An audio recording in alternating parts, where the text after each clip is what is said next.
Alright. What's going on, everybody? What's going on, everybody? What is good? What is happening? What it is? What it do? What's up? Alright. Bring it back. Bring sex back. Yeah! Alright, anyway. I don't know what the fuck. Hold on. Let me get my shit together. Let me get it together, man. Let me get it together.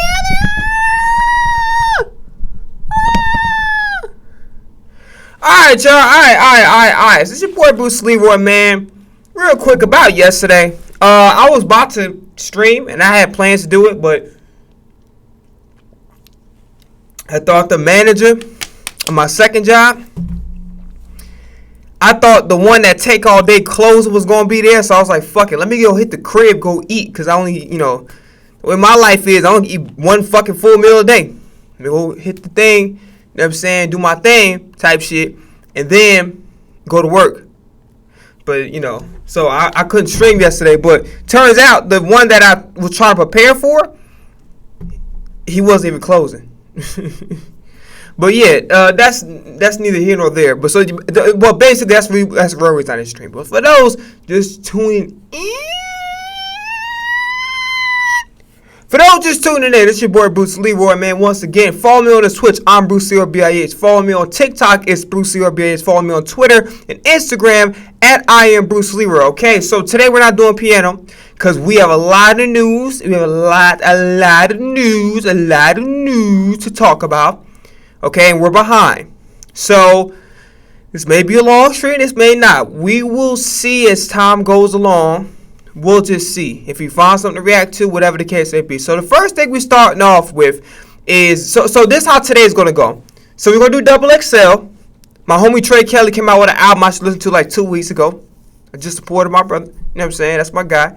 So I got to listen to his shit.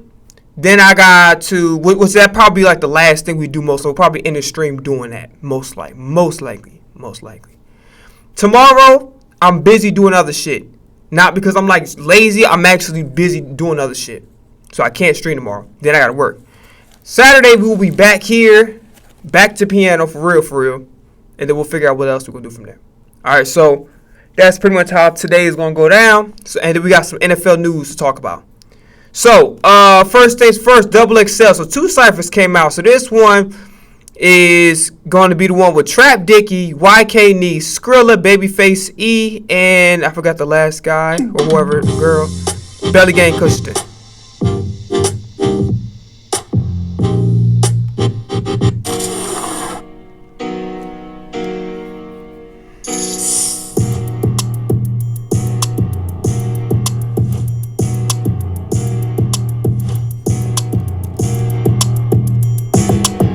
Love how a nigga talk, ain't got a deep voice. Came from Carolina, I got cuz up in Detroit. Bad minds, I treat cars just like street toys. Came to the hood, ain't check in, you need a detour. Niggas love to say they rich, but do you feed the poor? I mean more to my state than you mean to yours. You walk through and close shit, I open doors. I rap shit that street niggas, they feelin' bored. It's like he's trying to tote the line between being a street nigga and then like trying to be like positive. Like he want to be Malcolm X and goddamn. He be like, yeah, I'll shoot your ass, but you know what? I'm going to help your ass too if you down. You know what I'm saying? So when I shoot your ass and you obviously going to go down, I'm going to help you back up so I can shoot your ass again. My lawyer Bud Crawford, he really beat bodies. Trench baby, if I got it, nigga, we got it. Cash Money Birdman, nigga, we poppin'. Call the plug, I need it ASAP, I mean Rocky. Trap nigga serving bowls out the studio. E keep a 40, he ain't gotta tell me when to go. He shoot and I shoot, niggas doing pick and roll. Shoot a nigga 4 times then run, that's a give and go. Blowing up like I thought I would, thought I should, thought I could. It's all good, the lifestyle of a real nigga on a daily. Never saying fuck the streets, cause the streets pay me, nigga. It's good. You know how I'm coming, bitch, I'm coming hard. Bad bitches shaking with my well, bitch, on Boulevard. He wanna eat me up, but I won't let him. I told him buy a bag, spin that cheddar. Done it 42 inside my session. Go and sleep with bad bitch, wake up looking better. West side bitch, and I break that shit wherever. And if she won't smoke, it's whatever. I throw it where I'm goddamn. Rockin' you know what? It wasn't bad, but it's like, that's all you had? Really? That was it? Okay. That wasn't bad. Honestly, from the preview, I didn't think it was gonna be good, but it was solid. But it was too damn short. Like, what the hell? And then I told the Drake, got couple B's, picked up body teas, and then I heard you told you bit the cheese. My first lemon squeeze, I did my first draw, I didn't freeze. Riding with BD and FA on the run, did that with ease. Feds and spin the block 2 times, ring the rosy. Fucking with that dog food glass, ain't got no 10 fresh out the nosebleed. I know you got a famous flow, but for the love of God, can you know that it's a goddamn BPM to follow? It's a BPM to follow, brother. Like he started off spazzing, he was going crazy. Then all of a sudden he just start kind of trailing off beat. Like, god damn, the beat whooping his ass. You gotta fight back. Throw the damn towel. No, I'm playing. But nah, he fighting the goddamn tempo. The beat. Come on, man. Bitch, I take on the prime in a tuxedo. 5-star whip, I hit the gas, man, black. I really speeding. Come on, that's how you gonna end? That's it. Nah, that ain't it, this bro. Shit getting bigger. I got niggas that got more money than I got, and they asking me for a picture. She mad about a hoe, I didn't fuck, I should've hit her. Then I X'd her ass out, nigga, just like Twitter, and I'm on double X at a L. I ain't had no cosign, I did this by myself. Ministry so burnt out, cause niggas just gon' tell. So if you do that shit, you might as well do it yourself. What else? A lot of these niggas not my mans, I don't fuck with niggas. Off the meds, I'm moving slower than a caterpillar. Nigga hating, but he really wish he had a picture. You a natural born bitch, ain't no savage in you. This not a club show, bro, we at a venue. I told her no, but she still got it tatted in you. And I don't even think I kiss her, but it's good on you, baby. Let every nigga know I hit it. I just put up 80 racks, I ain't spinning. Nigga slides gonna be fuck all this rap, bro, I'm spinning. Hitting her from the back, bro, I'm in it. Got some racks and gave away a scat, man, I did it, nigga. Feels a little bit basic. It's a little basic. Could have went harder. I'm not saying it was trash. It was really in the middle. Hey, Drone, cut that motherfucker. He said, get it on this shit. Be cool, but it ain't really my flavor. They be calling me a white boy. Whole time my great grandma was a slave. I'm so motherfucking sick and tired of hearing that rat Atlanta phrase. That shit Gucci did, them ain't no Atlanta ways. See, a nigga like me, I ain't never been some fool, nigga. Even in the can, did a couple push-ups, held my weight just like a man. I spent 80 on my teeth, but I ain't never did no floss shit. I never showed my hand. Fuck you know about getting put in the cell with a junkie. Let them know they look home. On the street, I get money in this room. Dog, it's just beyond scared straight. It's a double XL freestyle. Come on, be like, yeah. So you on a 24-hour lockdown. No windows. No outside. No free time. No basketball with the crates on the rims. We don't get no chain nets. Crates.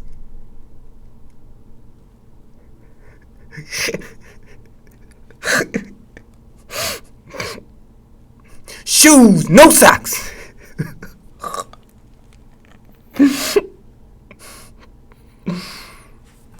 Right here, that dirty shit we ain't gonna have. I might buy them commissary jet or make them take a bath. Every time I get locked, this big money on my books. Any courtroom I ever been in, I ain't never been shook. Stood up and told the judge I ain't never been a crook. How can I cook crack when I don't even know how to cook, nigga?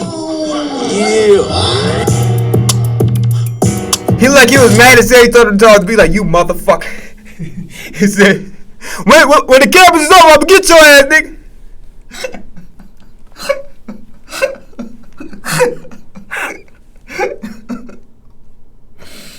Yo, that nigga said, turn that shit on. Let me rap this. Bro, that shit was not a freestyle. That was a beyond scared straight message right there, nigga. I don't know. I felt like one of the fucking contestants and shit. I'm Bruce. I'm 26 years old, and I still credit cards on my mom's purse. Yo, like what the fuck? Come on, bro. Like that's you could, like if I'm not mistaken, he rapped about a similar shit on the freestyle. Come on, bro. I'm not gonna lie. This class, this section, they should have brought it. They should have did better. The first one was good. Outside that dude doing that wide shit, everybody did good for the most part in the first section. The second section was kind of, they could have brought it. And the beat wasn't terrible, but it was just really middle of the pack. I get it, so cypher, so you're not gonna goddamn recreate fucking what you call it. Pick any famous rap beat, you know what I mean? Like whatever, like something very intricate. It ain't gonna be nothing too crazy because it's just a cypher. But I feel like the beat could have been a little better. You know what I mean? It's kind of generic. All right, last one, the bonus cipher. So it's with. Builders. It's not our job title. Okay, I hit the wrong one. So it's Slayer, Chris Patrick, Leroi. Well, we've seen this already. Why they? Oh, bonus footage, I guess. Everybody, bro, cypher, bro. Let's get playback. That's it? Is that history? That's history. I don't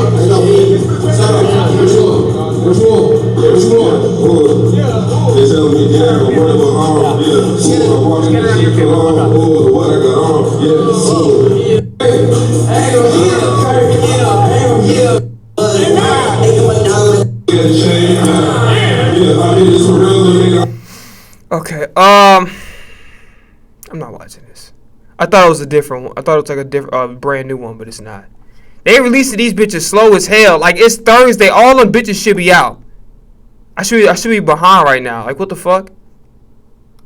Come on, bro. I'm disappointed in that second group. Well, we'll see what the last group got. Unless that's it. Unless that's it. I don't know.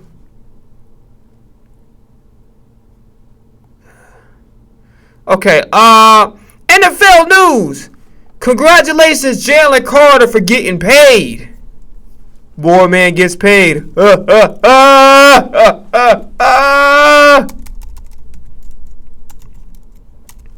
Jalen Carter. How about Jelly? What the fuck? You can't spell.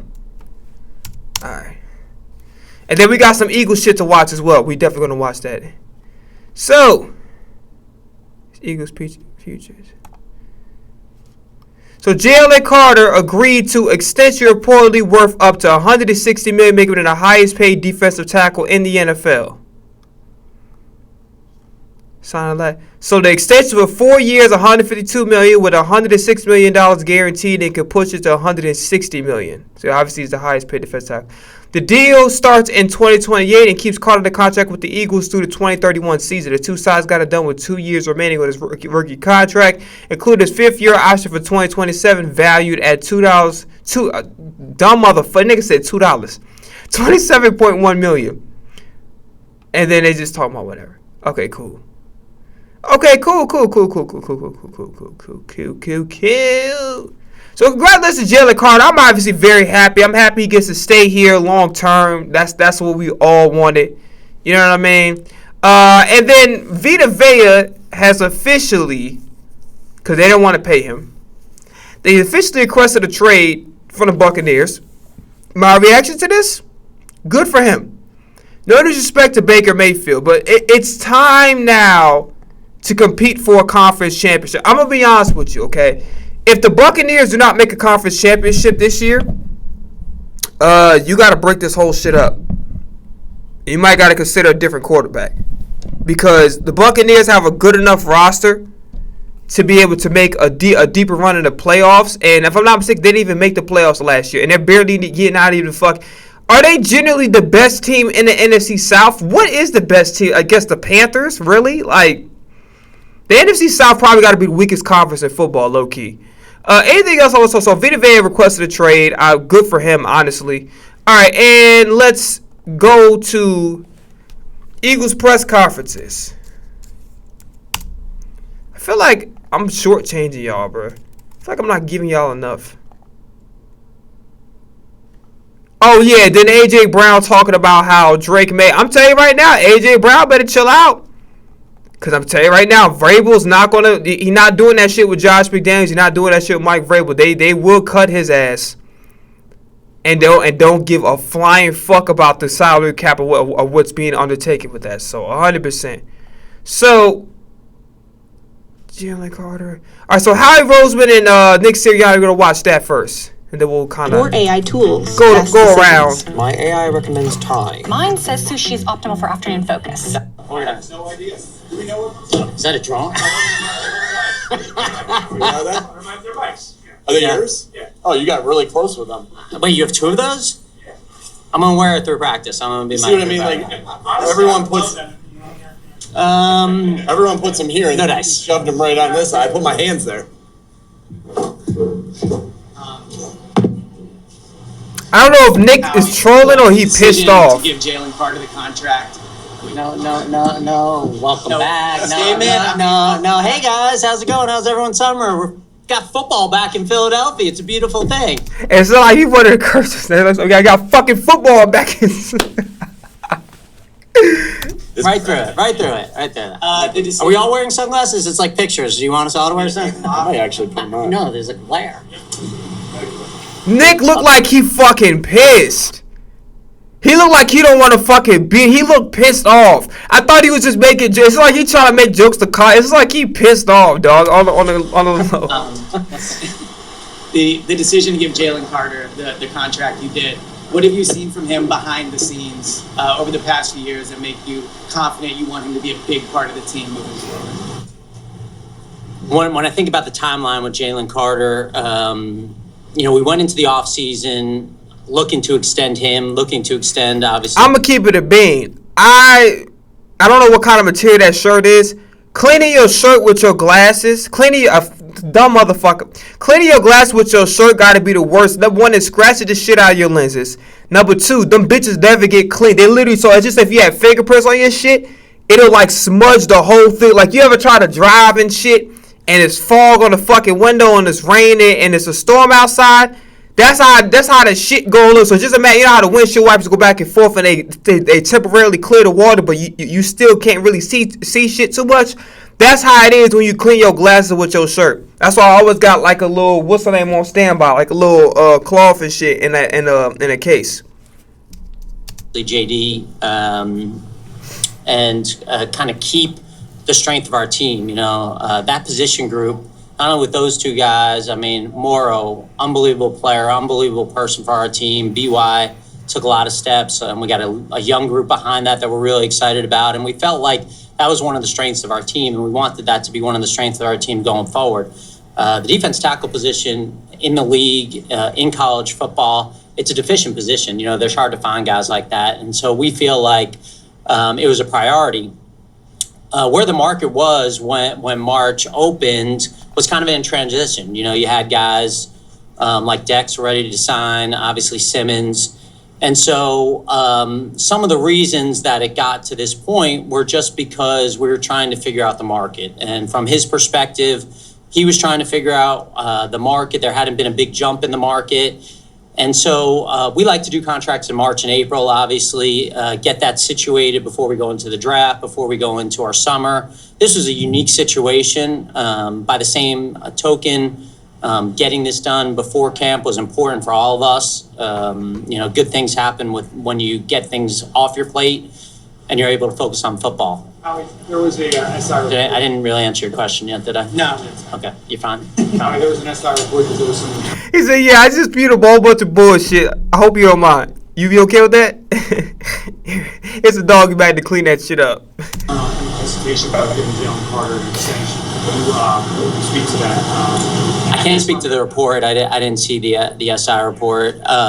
What's that? You had hesitation about giving him the extension because of off-field concerns. I would say this. I don't know. That's the dumbest shit. Like, look at this motherfucker. He's supposed to be on our squad asking messy ass questions. If it was a concern, they wouldn't have fucking paid him. What are you talking about? What you think he gonna do after that question? Go take all his money back and make him and cut him? Like, what do you gain by asking this dumbass question? That's what I want to know. What off-field concerns, since Jalen's been here, he's put his head down, he's worked hard, he's made huge impact plays for this organization, for this team. Last year, he wasn't 100%. He tried to fight through that and play through that. We understand that. Like anyone, when you're 25 years old, you're still growing as a person and as a player. I saw Zach Vaughn yesterday, and he made a great comment. He said to me, he's like, when I signed my contract, someone told me, you don't pay me for what I did, you're paying for me what I'm going to do.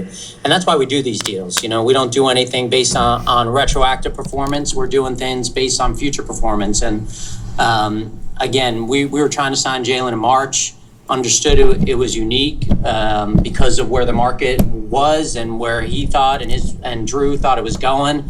But it was always positive, and we were always trying to get him extended. Nick, change is inevitable in the NFL. You're going into your 6th year. There's been a lot of changes on the staff, but Aaron and Jamal, they're two of the soldiers that have been with you for your entire tenure. How much have you leaned on them during your tenure here, especially amongst the change, which is like inevitable, like I said? Yeah, excited to have those guys back on staff, and we've had some great staffs here, and you have great relationships with all those guys. You always try to build those relationships, and obviously those two guys, Jamal's done a great job of doing a lot of the assistant head coach duties, and he's a really good person. I've always leaned on him. Now he has that title of assistant head coach, and man, he just does a great job with everything that he does. Same with Aaron. And naturally, we're doing a drill today, and this wasn't a drill that we did in OTAs. So it's like, hey, we're doing this drill today. Aaron, Jamal, Parks, why don't you guys kind of coach up what we're looking How like, man, shut that shit up, bro. This shit going on too long, bro. It really is. Like this. No disrespect, Sirianni. This shit is borderline nothing to do with the goddamn question. You up here talk about operations, like, hey, Aaron, can you make sure that Devontae Smith has his pink cleats for breast cancer awareness? Like, what the fuck? Like, Nick said, what the fuck are you talking about, bro? You just rambling on. Drill. And so yeah, there's little things like that happen every once in a while, and that you really value somebody that's been here in the past to be able to explain some of those things of how we go about it. But those two guys have been really valuable. Their players have played well. They're really good coaches. They're really good people. I've really appreciated having them on staff. Wash, Tyler Scudder, those guys have been here throughout the time as well. And it goes to show you just what type of coaches they are, right? And that you want to continue to have them here, and you want to continue to build that relationship and build that what they've done with their players. Nick, as you enter training camp, what's the plan at backup quarterback? Are those guys going to rotate, and is that an open competition? First of all, I really love the room. To have four guys that you're so excited about to be able to go to work with every single day, that just speaks to the way Howie and his staff have built the roster. So excited about that room. Everything is a competition. We'll continue to rotate with those guys with what we're doing. But that's not, Andy's played a lot of football. And Andy's played a lot of good football. So that has that doesn't say anything about what we feel about Tanner. Like, Tanner has been here for 4 years and has played some really good moments, played some really good games, has so consistent at practice with what he does and the type of player he is. So we're really excited about that. But we also know that competition brings out the best in everybody. And so to be able to have a guy like Andy and Tanner working together and working to push each other to get better, that's only going to make our team better. And Sirianni never fucking answers the question. It's like, I swear to God, it's like me at a fucking amusement park going on a fucking carousel over and over, and then the person like, okay, are you done? And just keep giving the nigga $5 or whoever the fuck the call says to goddamn keep doing the carousel over and over again. He never answers. He always has these long, drawn out fucking responses that end up trailing off of, and you actually low-key forget what the fucking original question is because he's just going in fucking circles. It's just, there's a very simple way to answer this fucking question. You'd be like, yo, as of right now, it's still open-ended, but we like all of our guys. We like what Andy brings to the table with his experience, Tanner because he's familiar with our system, and then not Kyle McCord. I forgot who the other dude is. I think Kyle McCord either somewhere else or he's on the practice squad. I don't remember. But it's another dude that they picked up, and I forgot where. Again, can't say how much I appreciate having Tanner and all the things that he's done and the type of player that we continue to think that he can be. So we're excited about that room. What the fuck, Vic? That was too fucking long. Somewhere this offseason, PG went on record somewhere this offseason, said he would hope to know his future in the early days of training camp. He doesn't want to come back in the middle of the season or whatever. Where do things stand with him? Communication between BG and... Oh, by the way, Grenard got injured. So I'm real quick before I cut them off because this is some very important information to know. So Jonathan Grenard, go to news.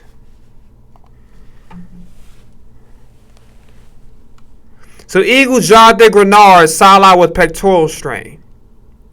I have to be honest with you, bro. And I'm not blaming Howie, because it's low-key a guy that we low-key all wanted. I think he's on the PUP list. I'm keeping it a beam. Howie, in the future, he's going to have to stop taking chances on the defensive end position. Like, if he's doing this shit for, like, depth pieces, fine. If he's doing this shit like, okay, I think I see potential, and I need to bring somebody in who actually is going to dominate. And by the way, we don't know how good he's going to play yet because he hasn't started. But what I'm saying is, because he did the same shit with Bryce Huff. I hope moving forward, and hopefully the guy come back and he's solid. You know what I mean? But I hope moving forward that Howie no longer gives contracts to guys off of just potential, and just start doing it off of like give a contract to a guy who already proved it, or draft a player, which he's done. He's definitely tried to do that in that regard. But I'm just saying, like, and it's not like we're necessarily hurting, but we want to try to have a sure player in Jonathan Grenard. And the fact that he's injured, this is like, hopefully this is nothing though, because we just started training camp. The Eagles, myself, first draft pick I ever made as a GM, has always been consistent. So those conversations, obviously, between us and every player, we're going to keep between us and the player. I want to be consistent with whoever that is, that we do that. But obviously, you're talking about one of the greatest Eagles players, unbelievable person. Last year, his ability to come back in and help us was huge for our football team. But again, those conversations will keep private. Yeah, just rewinding on Jalen Carter for you. Nigga, let him ask. Shut up, nigga. Damn. Jalen Carter, from your perspective. You want me to answer you and he can answer him at the same time? Go ahead. Jalen Carter, God damn, what the fuck? How much does it help you to have somebody like Thirsty that ass niggas. Hey, if them bottles ain't open, go get one of the bottles. Hey, remember the American Idol and shit where Paula Abdul gave him water for the cup? And the girl was talking. She said, "What makes you have a talking drink from your ass?" I don't know you. Oh, bro.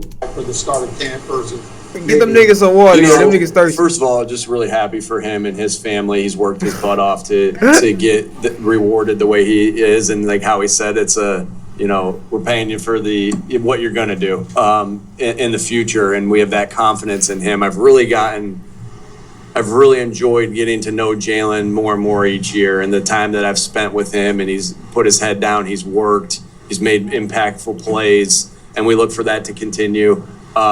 And he's a heck of a football player that demands a lot of attention by the opposing offense. So to be able to have him and have him locked up, and we know what that creates for the opposing offense. I know as a former offensive coordinator, the problems a player at that position with that talent creates, and the things that you have to do for him game plan wise.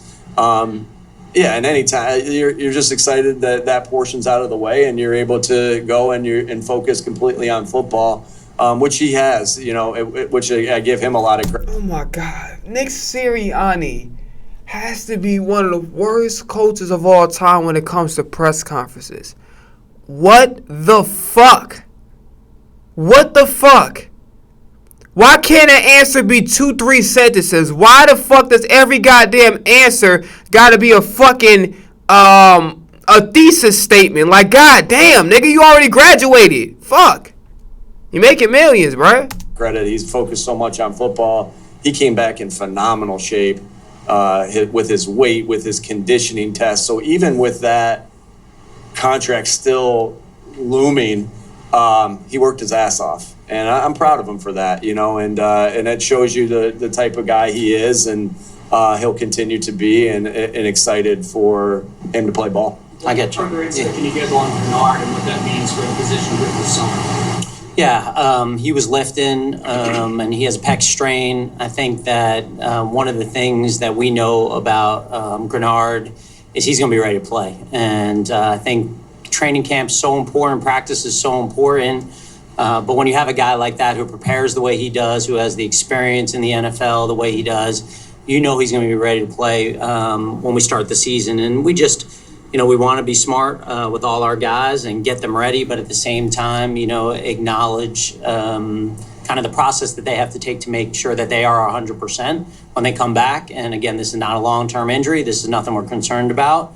But when we can, we're going to make sure that, we take care of our guys and put them in the best position to have a great year. Nick, Cam Jurgens and Landon Dickerson, are they full go going into this? Even after the nigga clearly won the exchange, the nigga still trying to ask you like, yeah, shut your ass up, bro. Nigga, it's like a fucking Timberland song. Yeah. Like, what the shut your ass, shut up, nigga. Like, he already won the back and forth for the competition as far as who get to ask the questions. Shut the fuck up. Why they keep doing that? Like, they're annoying. Fuck. Like, I ain't gonna lie to you. I appreciate New England because New England's mad fucking polite. You don't see niggas crashing into each other and everything, bro. Like, over here, these niggas be wild.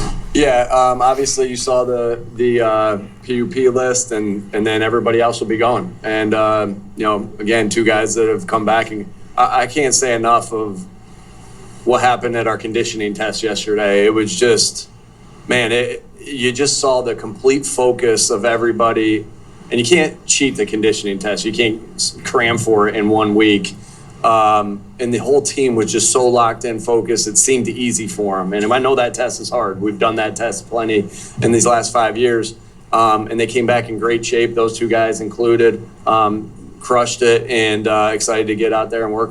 Teams take on the personality of their leader. Have you seen Coach Sirianni, what great shape he's in? You got Dom in great shape, Bob Lang in great shape right here. We got everyone's in great shape. To go back to Jalen Carter, have you seen guys whose preparation and performance changed after they got a big contract and not necessarily for the better? Has that been something you've encountered in your coaching?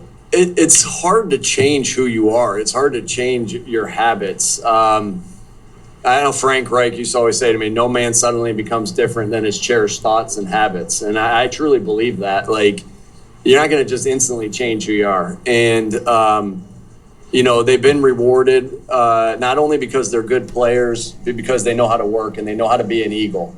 Of all the things that go into that, I won't get into all those things that Howie and I look for, but it's like, hey, what does it take to be an Eagle? Oh, this guy's an Eagle. I think that's something that we can say with confidence. We say a ton throughout the year of like, man, this guy is an Eagle. And that's a great compliment that we know that Howie and I say that it's a great compliment to be able to pay to somebody.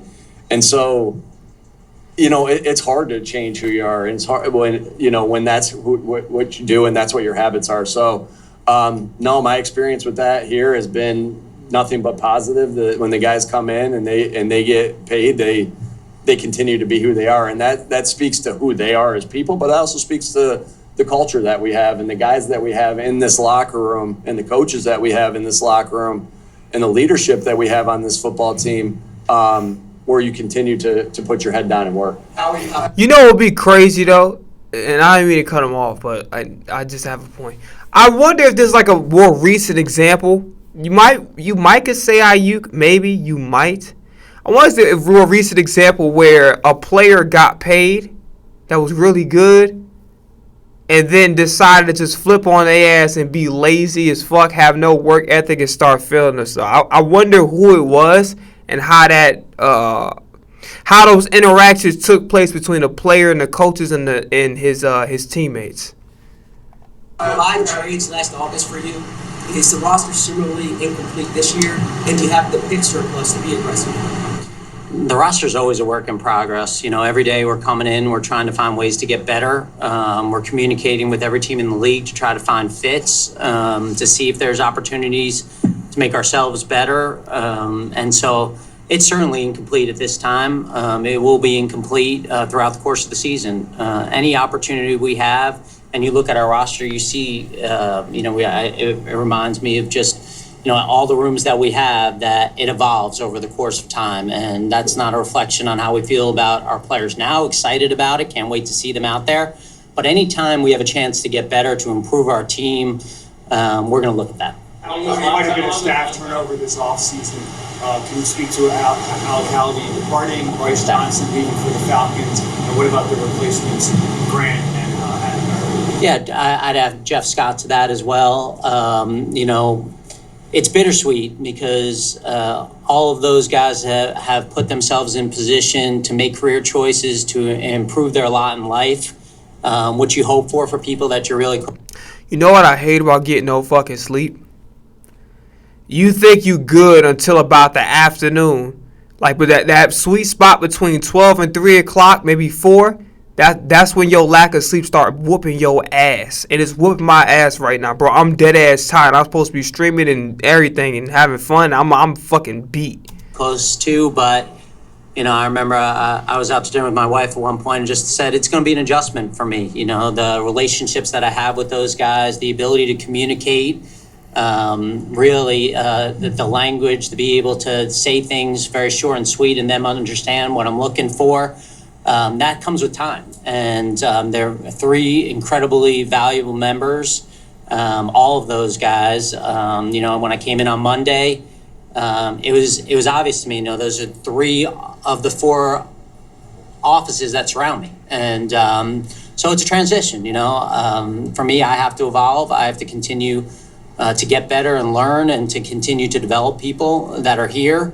And I plan on doing that. And what makes Adam very ready for that promotion? What do you see him? Well, I think in any job, in any role that you have when you get promoted, it's an adjustment. Taking on responsibility, taking on different tasks. There's going to be a responsibility that comes with it.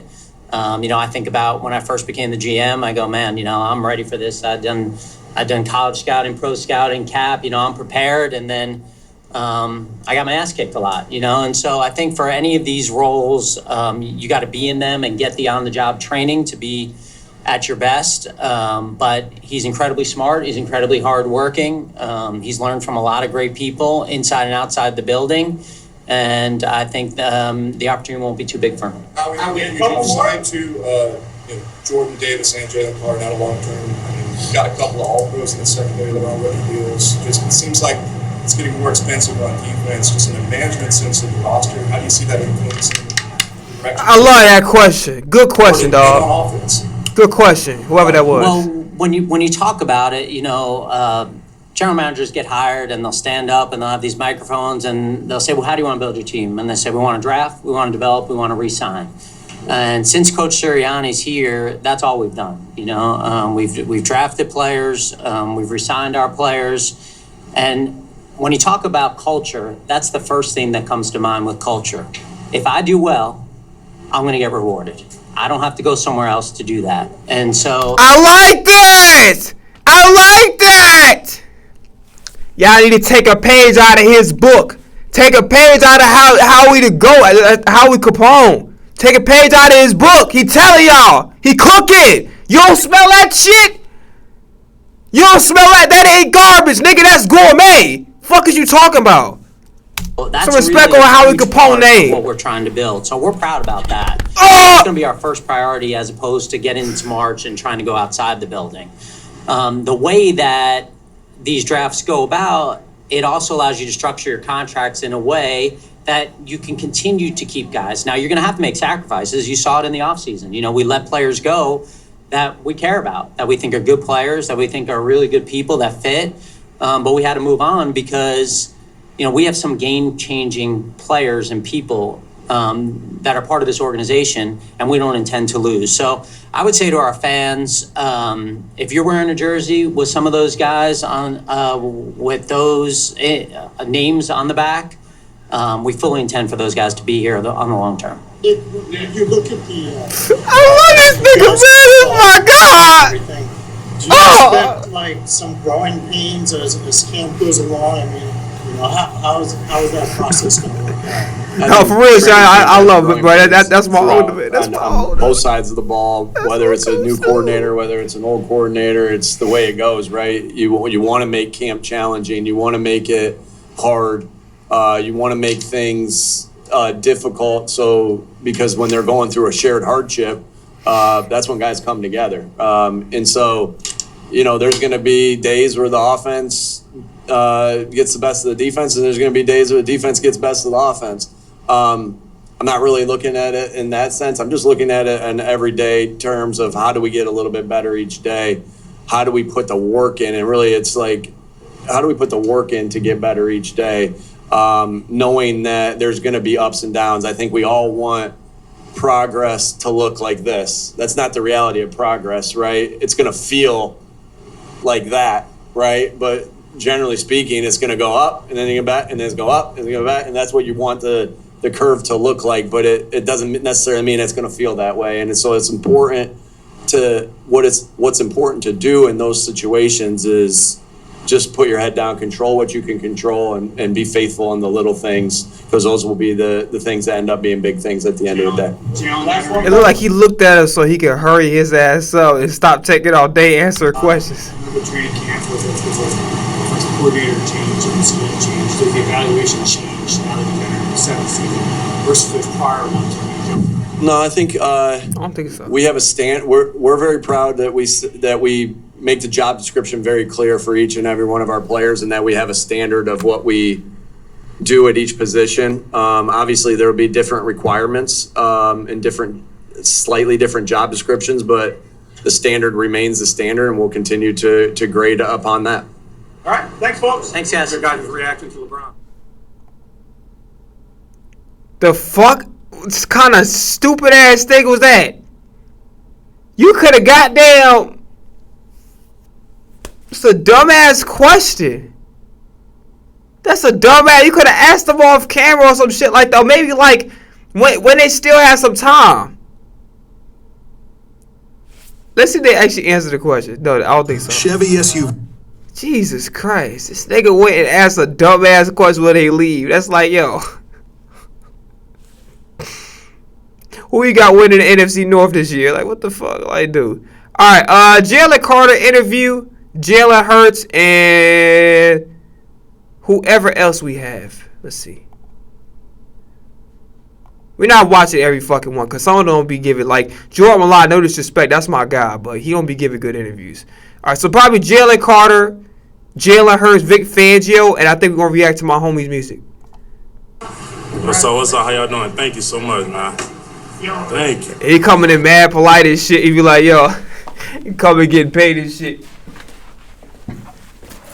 Oh, thank you guys so much. Oh, this seat's for me? Y'all shouldn't have. Oh, my God. Oh, man, I'm so happy to be here. When the cameras turn up, like, fuck yeah, I got paid. I'm gonna eat black. Got that move on. Spin it. He'll be in front of everybody like, so guys, nice to meet you. You guys like the weather so far? I really like the weather. It's not really too hot as it was earlier in the year. It's kind of a little bit cooler, a little bit more on the springish side. Wouldn't you say the spring side? Yeah, so how's everyone doing? How's your family, Joseph? Your family's doing great? Oh, that's fantastic. Glad to hear it. Oh, when they're going back to school? August 11th? Oh, yeah, betcha. Yeah, betcha. All right. You tell you what you got? A son, daughter? Both? Oh, fantastic. What are their names? Alyssa and George. Oh, well, you tell Alyssa and George, enjoy the rest of your summer. I know it's going to be short, but you know what? And tell them good luck. Okay. Make sure that, did you guys start getting the school supplies ready? Good, you guys got to have kids? Oh, you did? Oh, which ones? Okay. Did anybody get the Crayola crayons with the pencil sharpener on it? Nobody? Nobody yet? You guys, you're not hooking up your kids. Come on, guys. Like, walking in bad for like to the ball, but I would too, bro. I'll be happy too. I got paid a lot of money. Shit, I'll be happy too. You starting it off? Yes, sir. Yeah, it means a lot, man. First of all, I'm thankful for them giving me the opportunity to come here. You know, even before the draft, my first visit, just having a conversation with them, I knew that it was going to be a lot of trust and love. And if I was able to get here, that it was going to go perfect and everything was just going to work out. And, you know, I know we're here for the contract, and the contract is a reflection of the trust that the coaches, the players, the organization has in me. And, you know, I'm very thankful for that. Over the last few months, like, I think the team probably wanted this to happen sooner. How are you handling the last few months? The last few months, I've just been working. You know, I had my agent, Drew Rosenhaus, really handling everything, and my beautiful mother over there, they did most of the communicating and talking. They let me relax and, you know, get my summer work in. and come in just ready for the start of the season. And, you know, they got it handled, and I'm very thankful for them. I'm thankful for a lot. Matter of fact, let me slow it down. First, I want to say I'm thankful for God for putting me on this earth and getting me here. And I'm thankful for the coaches, the players, the organization, Mr. Leroi. I've never seen Jalen Carter in my life. I'm not saying you're a bad person whatsoever, so let's make it a quick disclaimer. But I've never seen this nigga be so fucking polite before ever in my life. This nigga is mad polite, bro. This is like, am I watching Jalen Carter or fucking Saquon Barkley? Because I'm confused. This is a freaking Friday. Friday's tomorrow. Today Thursday. What's going on here? Is this Saquon or Jalen? This is not the Jalen I recognize. Like, yo. And I'm not saying I ain't really watched too much interviews, but he just mad polite. And this shit is throwing me off because I've never seen it like this ever. Ever. You know, he's a big impact in what's going on right now. Thankful for you guys, too. You guys put out some good information, some good facts about me. This nigga kissed the ass.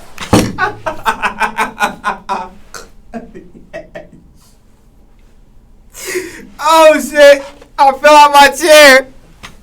Yo, this guy laid it on thicker than pancake batter, bro. Oh my soul, bro. I'm surprised there ain't a box of Pearl Mill on that motherfucking table, boy. He laying that shit thick as hell. Talk about so yeah, you guys put out some good information. Really?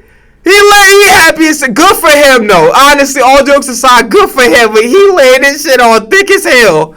Bro, like.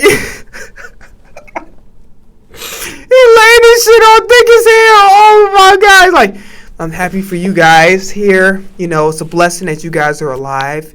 You're healthy. Oh, I see you got a cold. Don't worry about it. Just take Robitussin and plenty of prayers, and you'll be okay. And some Benadryl if that helps. And make sure you guys get the lemon tea with the ginger and turmeric in there. Make sure it's both. It can't be one or the other. It's very good for your immune system and your digestion. You want to get all that waste out. It's very important. Okay, guys? Bro, he laying this shit on thick as hell on me, bro. Like that, you know, we all one family. Yeah, believe that shit. He don't believe that shit. Look at dude's face. I can't see it. But bro, his face when he said that shit, he knew he was laying that shit on. He probably was thinking about what he said. Wait, why the fuck did I say that? Like, you know, the media be messy as hell. He say, oh, we all would be happy family. He isn't coming in like the black Mr. Rogers and shit. Oh, bro, like, nigga came in like this. I don't want to show y'all my shoes. Guys got finished working. My shit dirty as hell. But yeah, Nick coming just like this.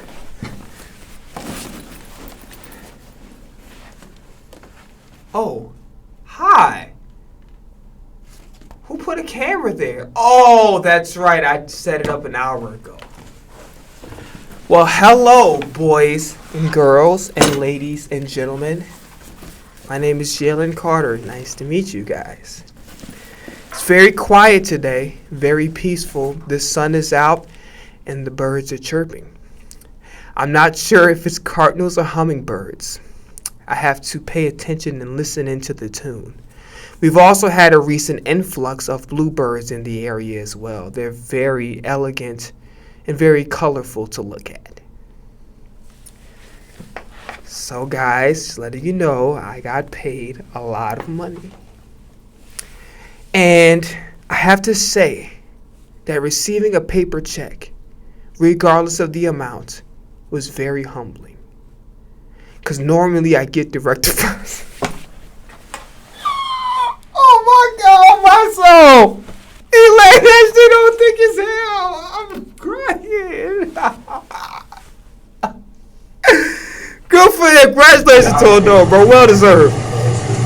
Oh, God. I can't breathe. With the guys that I know and been playing with for the last 3 years. Like I said, I let my agent and them do most of the talking. The numbers wasn't in my head like that. And they just came back to me with information, and we got the deal done, and I'm happy to be here. Saquon Barkley said that we on the outside don't understand how scary he is.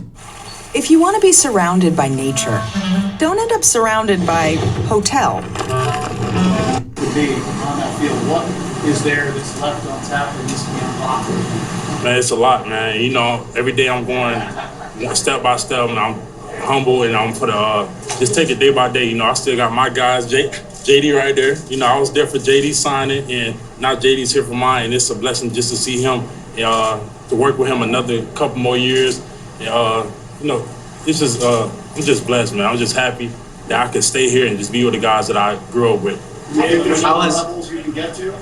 Oh yes, for sure. I'm working every day to make myself better, either with technique or team chemistry or just pretty much everything. Yes, sir. How do you keep the money from changing you in a way that you don't want to be changed? I don't really think the money is ever going to change me. You know, when you get picked in the first round and top 10 pick, you know, you kind of get a little bit of decent money, and that didn't change me. You know, I still came in, I had a goal. I let the team know and the fans know that the goal was to get a championship. And, you know, it happened, but it's a new contract, and it's time to get more championships for the city of Philly. You mentioned Jordan back there watching you. What has he meant, you know, over the last year? You're seeing him, you know, the way his game elevated. He got a contract extension. Did that push you? What was that like over the last year? You can say it again, my bad. Yeah, I guess generally just seeing what Jordan was able to do this past year, got a contract extension. How did that, you know, push you and seeing what he was able to do? How did you kind of work off each other?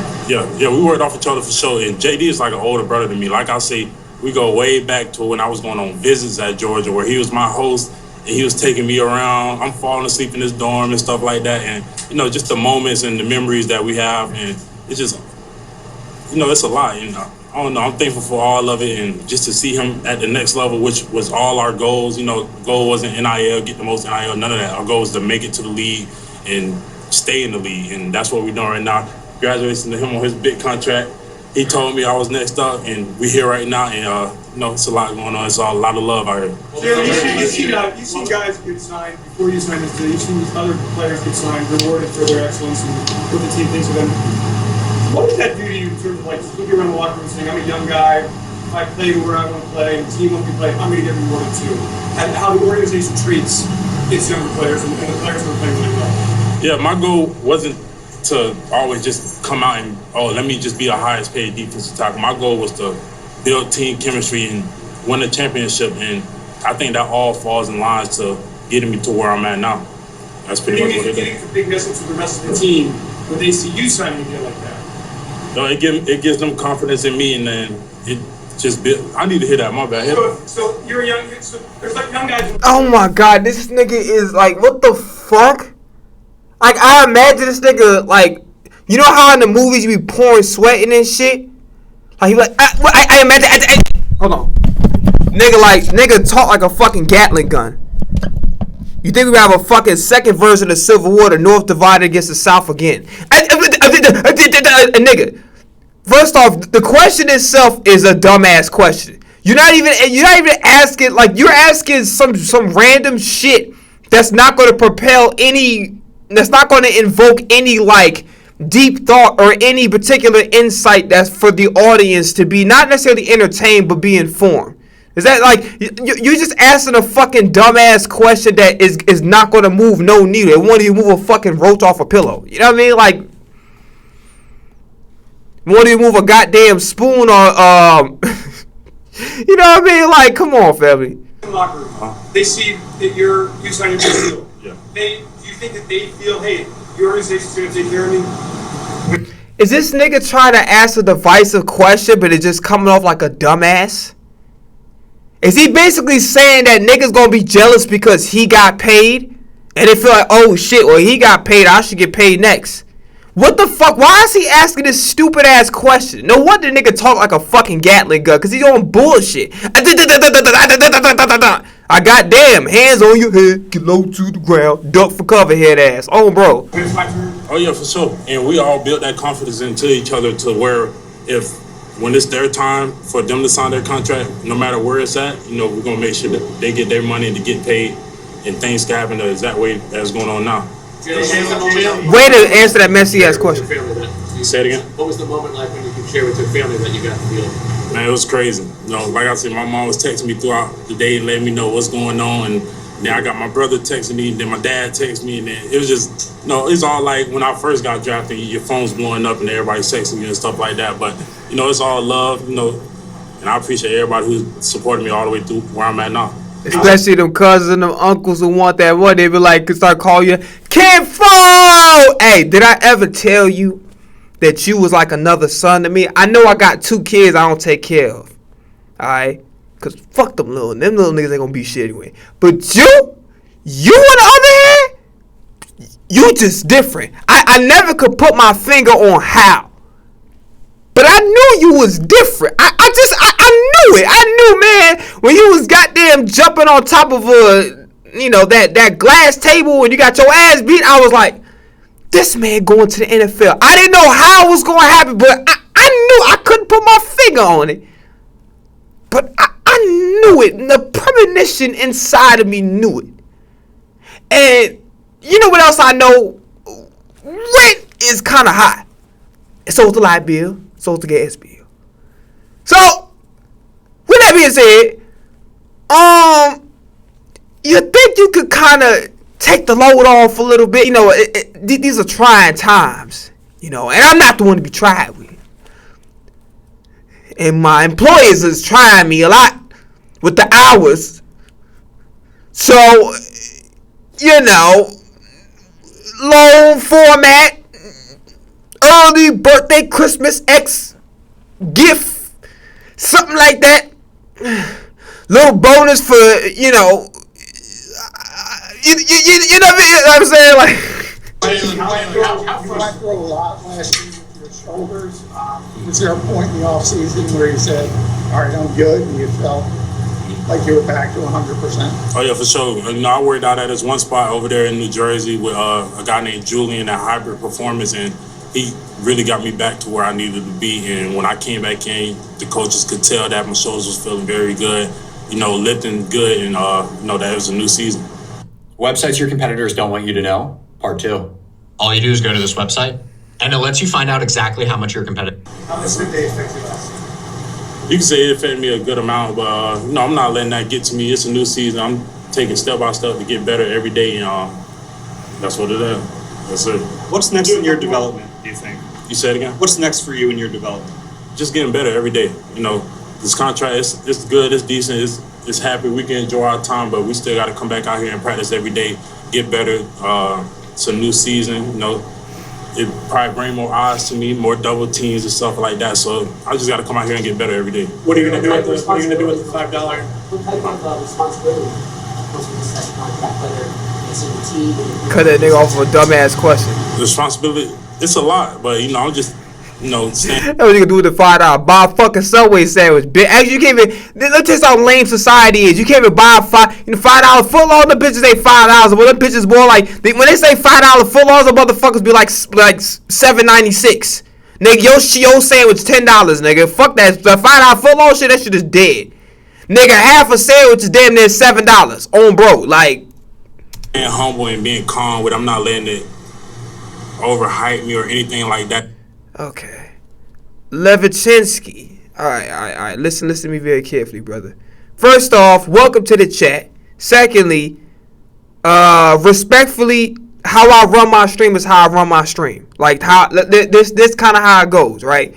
When you in somebody's car, if you in an Uber ride, you don't tell an Uber to go play some Katy Perry.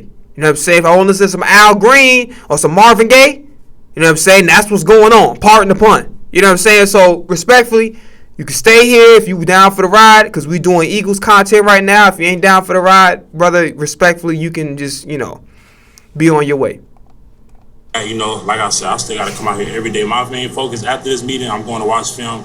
We're going to get right, and then we're going to worry about what we can do tomorrow to get better. What are you going to do with the $5 bill that Jalen Hurts gave you? You seen that? You told us about it, yeah. Man, that's my guy, man. You know, he's just so professional. When he's around, you know, it's just a different feeling. And, you know, I don't know, he's just a big role. Like, he's like a big brother. This nigga laying it on thick as fuck, bro. Oh my soul. He giving Jalen Hurts mad compliments. I know this nigga do not feel like, I'm sure there's a lot of mutual respect, especially because they're teammates, but I know this shit is not on this level, bro. Oh God.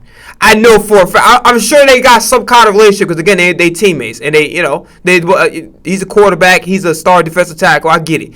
But he laid it on thick. He was like, yeah, well, Jalen he's so poised, and I truly think he's the black Tom Brady. I really do. Like, come on, bro. Also, when I talk to him, it's just one-on-one. It's always serious talks. It's never play around, and I got a lot of support in him. You gonna spend it or frame it? $5. I said if he would have signed it, it'd probably be worth $500. Probably raised that. But no, I got it held. It's at the house, though. I literally held it all day. It felt like my pockets for teammates giving it to me. It was a funny moment, though. That's it. Who else in the building has helped you going along and helped you get to the point where you are getting this? Yeah.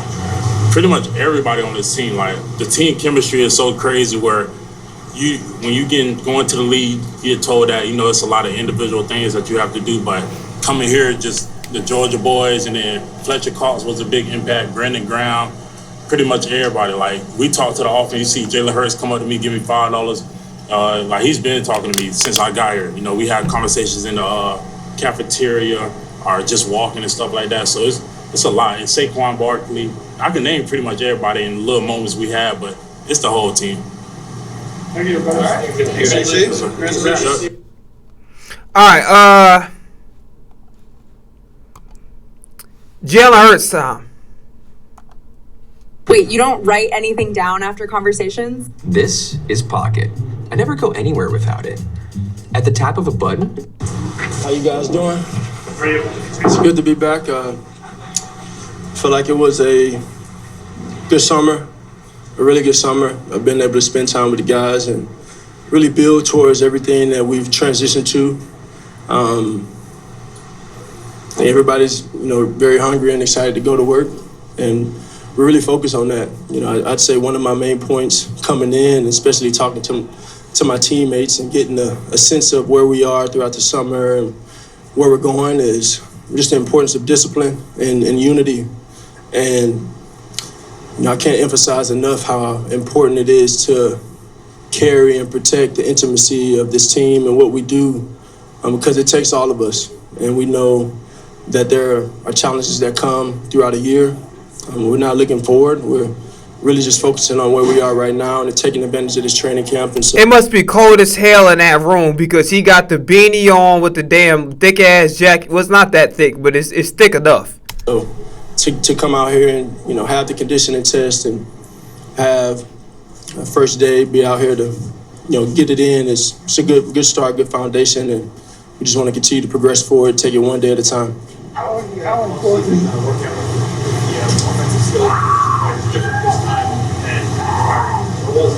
Yeah, it was something. I'm always intentional on trying to get everybody together and spend that time, because that's what is a reflection of what comes in the season.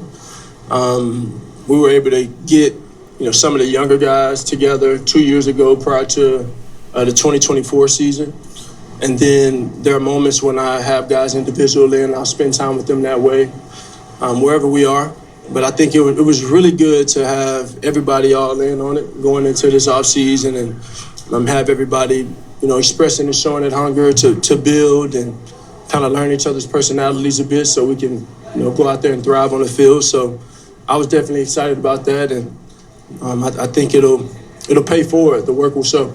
Going back to what you mentioned in your opening statement about the importance of being close and being together, was that more of a point of emphasis when you got everybody together? Well, I think that's something that, honestly, it starts from Coach Sirianni, and his message and his first words in yesterday's team meeting was about being together and being aligned. And when I was taking notes of it, I just, thought about 100% alignment and zero entitlement. And so as a team, that's what everybody's pushing. I talked to Saquon, and he's talking about just us being disciplined and us going out there and fighting for one another and executing. So, that's a bigger picture standpoint. And, I think Coach Sirianni is starting with him, obviously. But we just want to take it a day at a time and being able to onboard everything we're doing and continue to deposit daily. Devontae said earlier that it takes some time for a offensive coordinator, first-time offensive coordinator, to find a flow. You've been around a bunch of coordinators in your life. From your perspective, what goes into a coordinator finding their flow? Yeah, I think Coach is going to be just fine. He's got a lot of structure and a lot of intentionality behind what he does, and I think I'm at a point where I have to help him and be of not influence, not, somewhat service, but, kind of hold up my end of it as well because I've experienced it so much. So, that's all I've experienced. So I think realistically, there's nothing new going into this year. Knowing what you know about this offense now, what excites you about what's coming to Philadelphia? Say that again? Knowing what you know about the offense now, what excites you about it? Man, I think the number one thing is the work and the repetition and getting opportunity to get that in. And so you go throughout the spring, you take it as it comes, you spend time with your teammates, you grow, you embrace every rep, you're intentional about every rep. Then you come back here and you kind of turn that process, you extend that process even more. So I'm not at the season yet. I'm taking this one day at a time here, trying to build with everybody and make sure we all on the same page. Let's go make it go. With Makai this summer, what have you learned? Why do I feel like he answered the question without answering the question? Because I feel like if he really liked the offense like that, he would have probably been more detailed. But maybe he is taking it one day at a time. I don't know. But I feel like he answered the question without answering the question. I'm just being honest. Learned about him, the way he works, or anything that stood out about him as you've been around him longer? I think everybody has a passion here. If you're on this roster, you got a passion for the game. The number one thing with Makai, I see his heart and I see his hunger, and it's a different place to have been in the league when someone's like Makai's been in high school. So that's a different place for me. But to be able to fill those questions, answer those questions, and then provide the insight on what I see and just really learn each other, right? There's definitely vet role in that, and then there's also the reality that we're both young and doing what we're doing. So we're both learning something new, onboarding something new, and we want to be able to own it and say it's ours, and we're growing in that. So we're growing together. What constitutes a good camp for you? When we have this conversation at the end of August, what do you hope to accomplish? A good camp? Well, it's I think that never changes. It's not by career, but it's just about situation. And so I think my situation, as a quarterback, has just been to get on the same page with the offensive coordinator going into the year, and then carry that throughout the rest of my teammates so we're all on the same page. So I'm always seeking alignment, and then I think with different pieces that come and go, it can make that challenging or it can make it easier. How have you seen Smitty develop in the time since he got here in 21? What sticks out to you? Smooth. I think they're smooth. He's always been very polished. I think I take a flashback into my time at Alabama where, when all those guys declared for the draft, he didn't. And so he's kind of always the one that was taking the backseat a little bit. But I know he's always had that hunger. I think his resume and what he's been able to accomplish in his body of work speaks for itself. Being a Heisman Trophy winner, being a champion at every level, knowing what it is to win. So those are things that I cherish and value. And I also know that he's been very diligent in his work throughout this whole journey since I've known him since I was 17. So I know he's worked really hard. He's been intentional, and we're just gonna take it a day at a time. He say the same things I'm saying now. You got to what's with Joseph Payne here within the last year or two. What does it mean to you that he's come to play here in the city? Man, I think for what he represents in sports and sports culture, it's huge, and I think it's huge for the city of Philadelphia. And so it'd be exciting to have a figure like that in the city. What he's done, one of the greatest to ever do it, and I'm excited to be a part of that. What's the Jalen Carter getting his contract? I'm excited for him. I mean, one, congratulations. My wife had put a $5 bill in my backpack.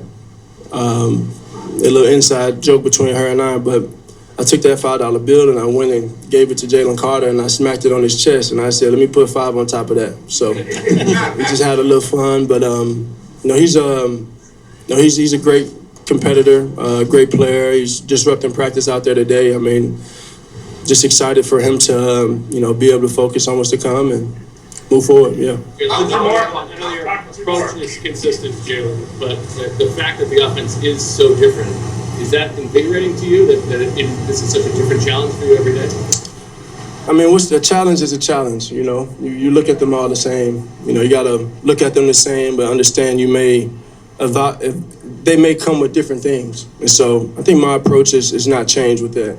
My goal is always to get hip to hip with the coach, build with the guys around me, and make the most of what we have. Competitively, at the end of the day, the goal is to go out there and win. So we got to prepare ourselves to be able to do that. How comfortable are you at playing under center and practicing under center in this new offense? Yeah, I think it's an extension of what I've done already in that department. Yeah, it's been an area of my game that I've always had, and we just haven't done it a lot. So we'll just be putting it on tape more.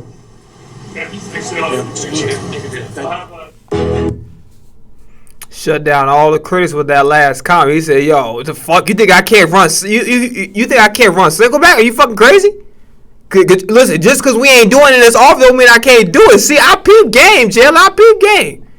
All right, Vic Fangio. That the last thing we're gonna probably do is just react to my own music. Not too bad. Guy's been at it for a long time. I know. I remember him from the Stars days. Place Forward you wrote in Sam Mills' book. Yeah, the Sam Mills. Yeah. Good story, eh? It was. Yeah. Did a good job. Hey, Merrill. They don't like this nigga. Like, what the hell? Like, the plan at safety, is that Marcus's job to lose? I'm going to be like Fauci and just take the Fifth Amendment on questions. Did you guys see that? Yeah. Oh, my God. What was the question? You had that lined up. he said, "You motherfucker." He said, "You practice that shit in the mirror with the motherfucking brush. I know you did, nigga. Don't fucking lie to me and say otherwise. I know you did that shit. I know you was up there singing, had Hannah Montana theme playing in the motherfucking background, and your big ass head had a blonde wig. Don't fucking lie to me. And you had some motherfucking Skechers light ups and a size 15. I don't know how you got the bitches made, but you found a way." The safety position, how are you going to handle that? Is that Marcus's job to lose? I wouldn't put it that way. I mean, obviously, we're running Marcus there with the first group, with the nickel group, Cooper with the base group. But Carter's doing fine, too. It's competition. Is Cooper basically locked into that? If we're going to take the bitches back outside? Hopefully. But, things can change, if we lose guys or guys aren't playing good. What have you seen from Jalen Carter as he gets this new extension? What's your approach when that zoom out? Zooming is crazy. Cash in like that? You've been around a long time.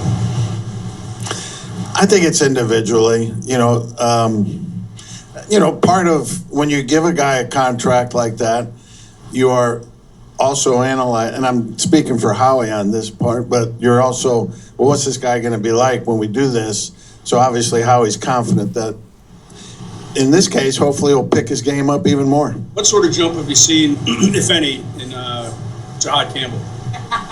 It's too early. Damn, who the fuck laughing at that? That's the worst fucking time ever. That nigga started laughing like he asked. Like, what the fuck? He missed the whole off season, one practice yesterday. I mean, he's doing fine, but to give you anything of substance is way too early. How valuable was it for him to get the experience that he did last year? We went to ask the question about John Campbell. He's like, ha ha. I'm like, what the fuck? He not asked. Like, what the? Here and now, presumably. It was valuable, and some of it was invaluable too, in that, if you remember, there was a few weeks there where we had to play him at outside linebacker because we ran out of guys. That set him back a little bit as an IOB. So it helped, no doubt. How long do you think it'll take to get Jonathan Bernard into the mix once he gets into practice? Yeah, it remains to be seen. Obviously, he's a veteran player, so I mean he knows the league, knows how to play, but we're going to be asking him to do some different things that he hadn't had to do in his career, and that's really what he's going to be missing with this time off. He's going to miss a good bit of camp. What are those things? Occasionally on drop a little bit, occasionally. that something you think he's capable of? Yeah, I do think he's capable of it, but he's got to learn it. And the only way you learn it is to do it. You know, he does a good job in the meetings. He's paying attention. He's focused, watching practice, but, you know, it's not the same. Do you expect him to get on the field before the start of the season so you get a little time to work with him? That remains to be seen. Just got AJ Epinesa. How does he help that depth on the defense? Remains to be seen, but I will tell, and I told AJ this, and I told to him in front of the whole team too, for a guy that's being asked to do a few things that he's never done before, I thought he did a nice job yesterday with it. And it was very encouraging. Nick, when you're looking for a big year from Jalen Hunt, you seemed on the verge last year of really becoming an exceptional player. Yeah, I am looking for that. He's very capable of it. What have you seen from Quinyon in year 3? Just Quinyon being Quinyon, you know, he's got a great work ethic, demeanor, and it's just picked up yesterday where he left off last year. Is there a benefit for your defense seeing a different style of offense in this camp? Yeah, it is.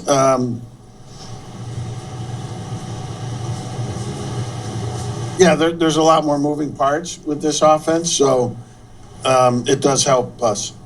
What were your impressions of Epinesa before he came in? Who? AJ Epinesa. What were your impressions? I didn't really have any. Hey Vic, with Uar, a guy like Uar, how do you proceed with him? Do you try not to throw too much at him, or what's the plan? The PP plan. Lots of patience and lots of persistence. You know, the day he put on a helmet here was the first time he ever put on a helmet.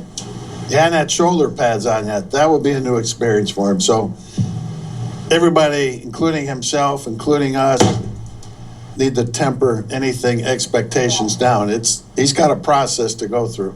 Process, that's a bad word around here. Go ahead.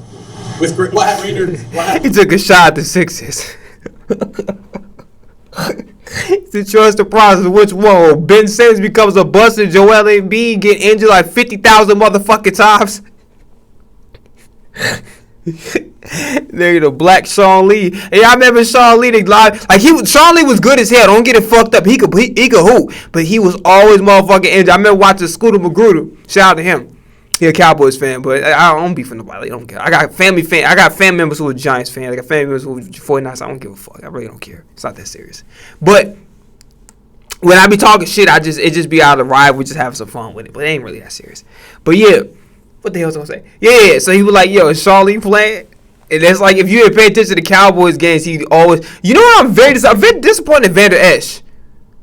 Vander Esch is like the linebacker version of Peyton Hillis. And I'm not saying that because they both have to be white. I'm just saying, like, this man was really good for 1 year, and all of a fucking sudden he just was like mid, and not even that, barely even, just very unproductive. I'm like, what the fuck? Like, it was crazy. Seen out of Ty Robinson's development rate, or is by like achieving in the second year so far? Too early, you know, especially with the D lineman off season. We don't have pads on. We're not going to have pads on here for another few days. Too early. With Greener down, as you have BG on speed dial, is there any conversations of maybe trying to get him back in here? I don't know. You guys had Howie up here yesterday. You should have asked him that. I did. And what'd he say? He ducked you? He Fauci'd you? Is that what you're going to do? Are you going to Fauci me on that? I'm at the mercy of Howie. And the process note, what did you think of the Braun signing? Obviously, the Sixers had a great sequence there because it wouldn't have happened without Brown getting here. But it still wasn't the greatest signing or acquisition in Philadelphia sports history. Who knows what it is? Jeff McClain can't answer. Huh? Pete Rose. Back here. There you go. There you go. Not even close, but, you know, if you were born after 1970, you wouldn't have known about it. So that includes most everybody then. Moses Malone was pretty good. I thought you were going Sixers. No, I was going all Philly sports. If you have to evolve every year, obviously, your speed, evolution in your speed every year. Kind of a big picture question, but what have you seen from offenses when you're analyzing this offseason? What became something that was more trendy this past year that you have to kind of adapt to?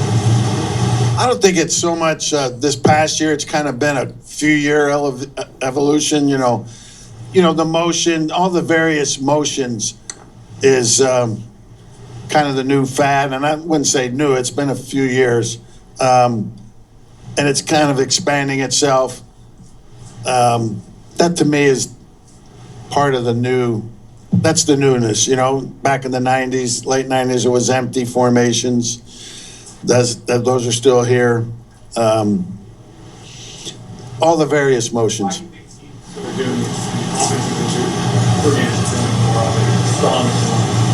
Well, it's twofold. One, they're trying to get a tell on the defense, potentially. Two, they're trying to get you out of position a little bit.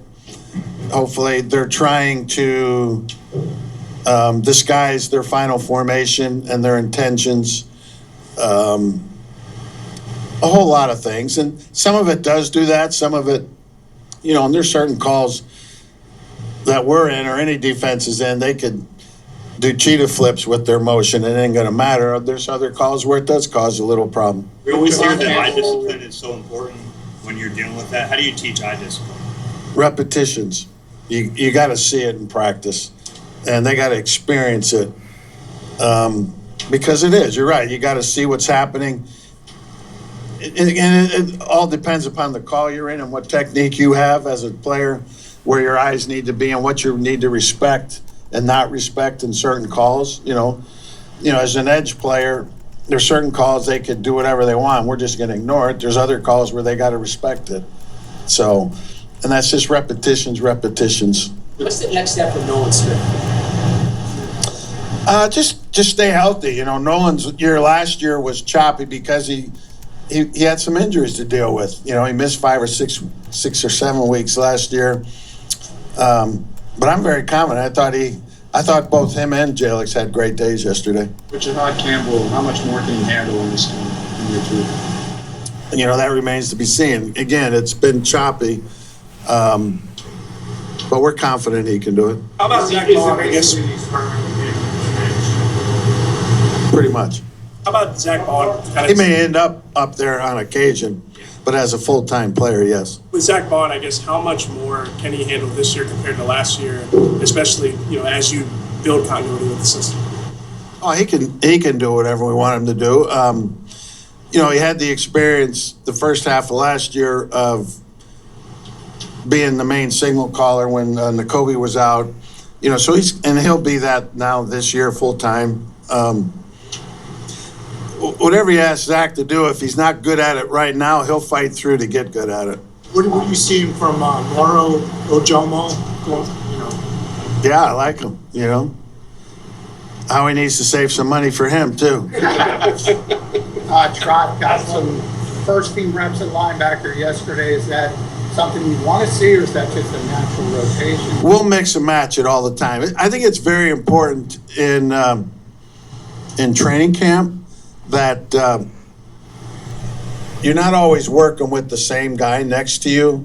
I mean, particularly at ILB and safety, because things happen, right? And then all of a sudden, like at ILB, Jahad can't play, and now Bond's got to work with Trotter. Well, we don't want the first time that happens to be in a game. They need to work with each other and practice some. Same thing with state. Those are the two main positions. There's others, but you got to mix and match a lot.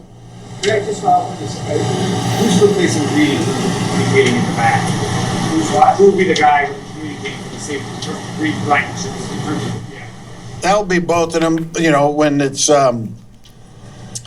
Makuba and Epps back there, they'll both do it. Epps is very capable of that, and I think Andrew is too, and he'll get even better and better. This being his second year and being more confident. And Cooper, I think, when he's there, he'll be capable of it. Certain things.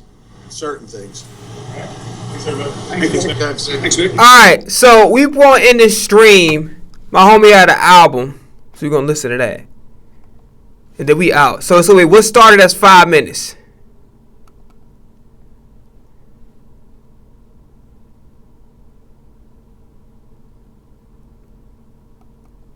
So the first track is Yes Ma'am. It's 11:04 in the PM. What up, Jay? We working to the AM. I'm add this to the folder. You feel me? You crazy? Yeah. I am no Liam Neeson, so she gon' let me take it. She giving it to me cause she feel safe. Yeah. You can give it up to me, little baby. I'm a lay in it. Tongue-tied facing, body good gracious. Yeah. Oh yeah, yes ma'am. Yeah. That girl a baddie, turn me to a yes man. Yeah. And she can get it all at the palm of my hand. I'm not ashamed. If you saw what she was working with, you would understand why I'm her. Yes man. Yes. My first trying to tell me that she got me out my mind. Now I'm going off wrong. Yes man. Tell me your desires. I wanna take you right. I can match my flyer. Yes man. Yeah, call me your yes man. Tell me what you wanna, baby. Yes man. You can have it all, my lady. Yes man. I be like, what we doing? Let's get into it. Say you wanna do some things, make your vision a movie. It's your work, girl, talk me through it. If you say it, I'll do it. No, I'm not afraid to prove it. And you gon' like it all night. You can't have it to me, I know I'm nice. Oh yeah, you write it down, I'ma make you with eyes. She my little baby, she drive me crazy. She my fly little shit, yeah, she motivates me. Yes man, that girl a baddie, turn me to a yes man. Yeah, she could get it all at the palm of my hand. I'm not ashamed. If you saw what she was working with, you would understand why I'm her. Yes man. My friend's trying to tell me that she got me out my mind. Now I'm going off wrong. Yes man. Tell me your desires. I wanna take you high. I can match my fire. Yes man. Yeah, call me your yes man. Tell me what you wanna, baby. Yes man. You can have it all, my lady. Yes man. 10 out of 10. 10 out of 10. 10 out of 10. The vocals, it was like, it kept you on the edge. It's very Chris Brown coded, but once again, Trey Kelly, he a beast of his own. I ain't even gonna do that to him. So because he obviously like Chris Brown, but which I've been knew even before I heard this. So like it's not like new information, but this track is fucking. If I had to describe it, this shit is like dining at fucking Nobu. This is good ass music. This and one thing I love about my homie, and this is what makes me even more like willing to support, is that he actually makes good ass music.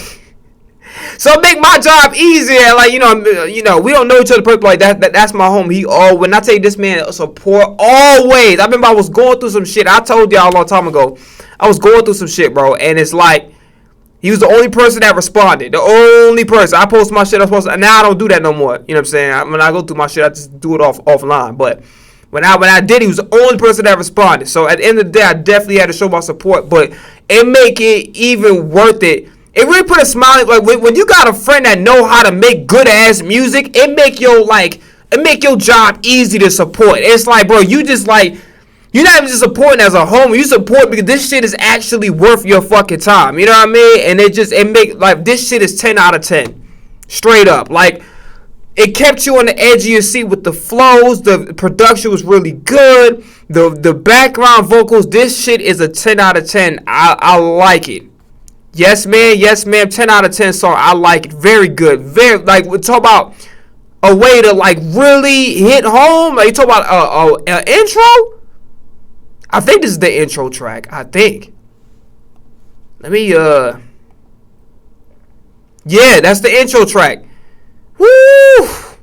This shit is on fire. On fire. Alright, we go on to Get Yours.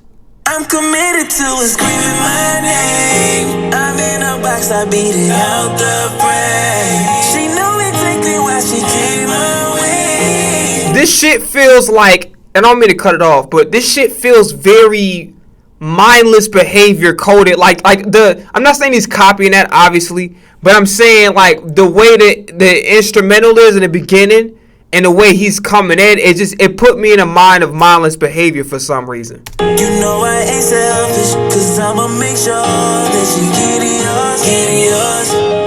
I'ma give you everything, make sure you stay close.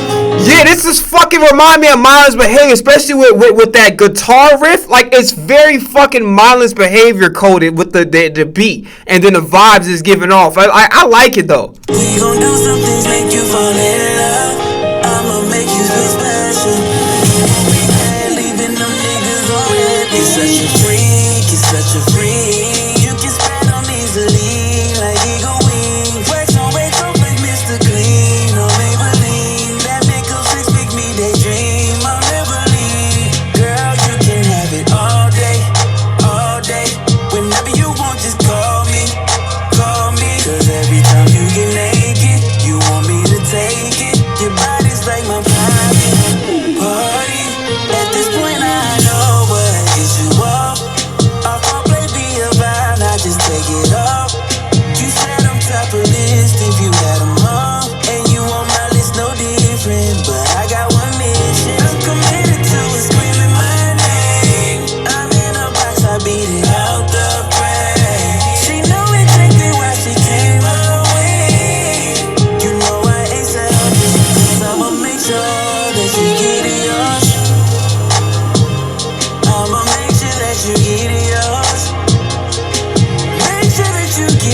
This remind me of what's the name of that Usher joint? Nice and Slow. That part remind me of Nice and Slow a little bit.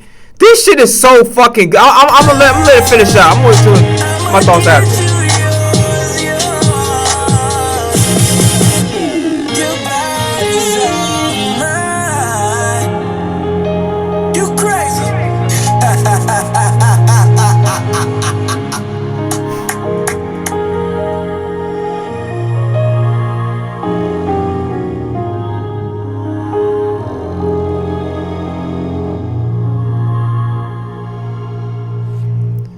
This shit is so fucking good.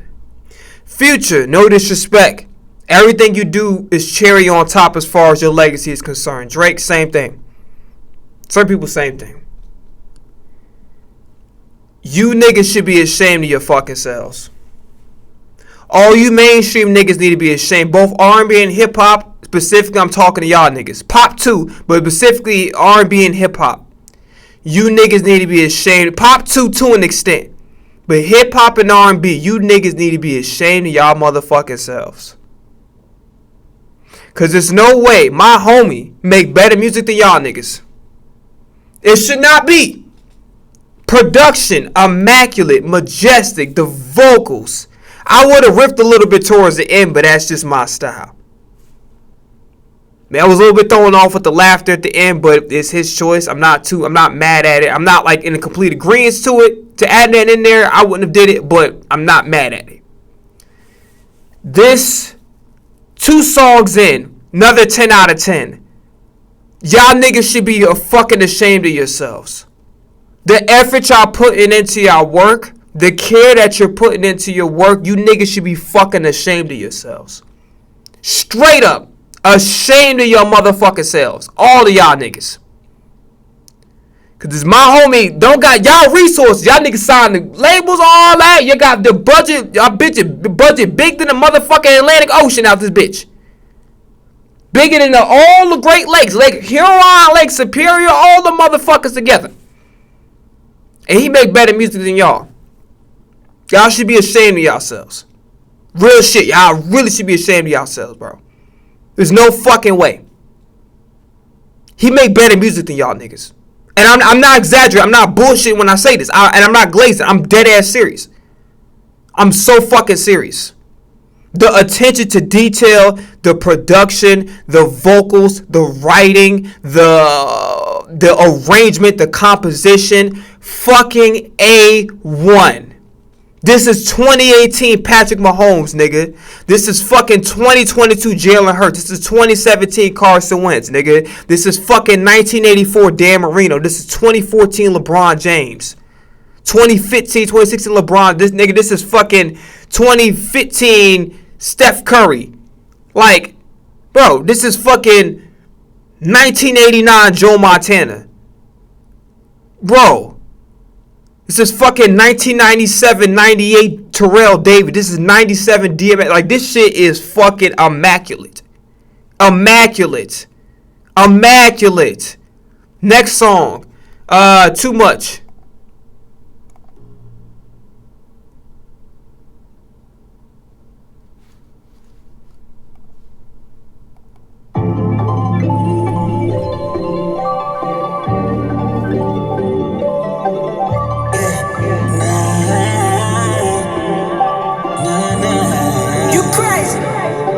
You can stay longer than just a night, but it's alright. Hope you enjoyed your time here. I think I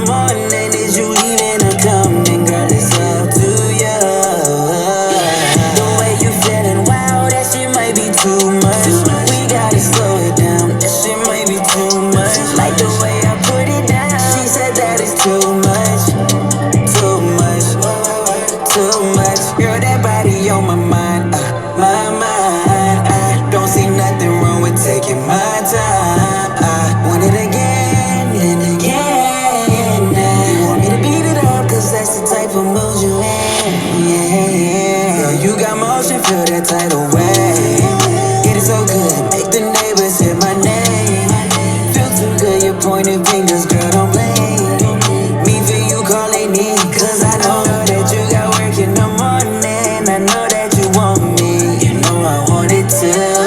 It's getting close to 3 o'clock in the morning. If we keep this thing going, we gon' beat around too. The way you feeling, wow, that shit might be too much. We gotta slow it down. That shit might be too much. Like the way I put it down. She said that it's too much, too much, too much. It's going in and out. Your body feels amazing, wow. I want it again and again, but we be doing too much.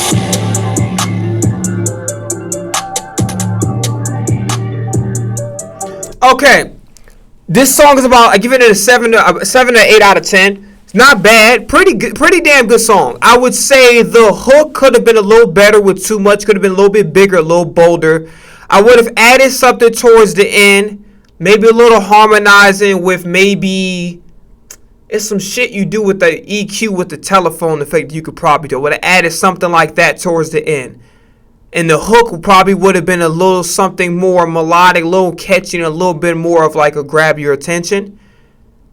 Very good song though. Like I give it a solid 7 to 8 out of 10. It's not bad. It's a solid song. You know what I'm saying? For like an album, like if you making an album or a project, this song is like, okay, this something shit like, let's just say you don't want to skip nothing, but you driving or you doing some shit, it'd be like that type of song. Not bad. Like, this definitely a song that is obviously not a lead single material, but this is some shit that you kind of vibing, put the album on, you're not, you're in the middle of doing some shit, you cleaning your room, cooking, whatever, and you not paying attention to it. But yeah, so far, pretty damn good, bro. Pretty damn good. She on it featuring Just Dion.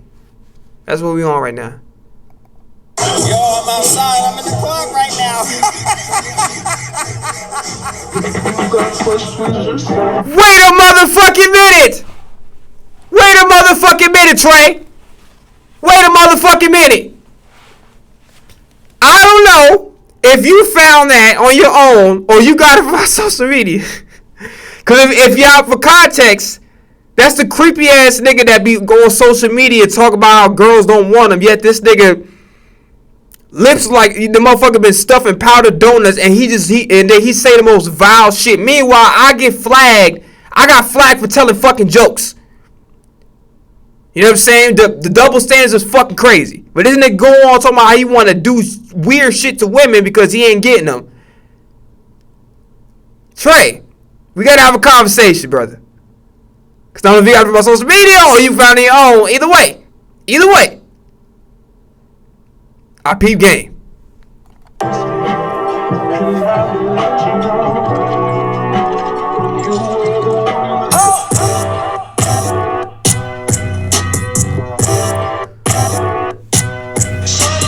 Hey! You crazy? She said, boy, you better handle mine. When we have sex, I wanna run it back like OJ. Break you up to the morning. I put in work on my off day. Girl, relax, sit back, I want your feet up. Behind these closed doors, you wanna open your show and your features. Baby, slow down, you gon' make your neck hurt. Tryna give me a password. I ain't complaining, not what I'm doing, just tryna tell you be careful. I step inside you like I dive, I'm overly cautious. I slow it down, you say speed it up, little baby, tryna exhaust me. Come and grind up on it, this your dance flow. Use it how you want, that's what it's there for. Treat it like a one-way ride. One destination vacation, keep coming right all night. She said she on it.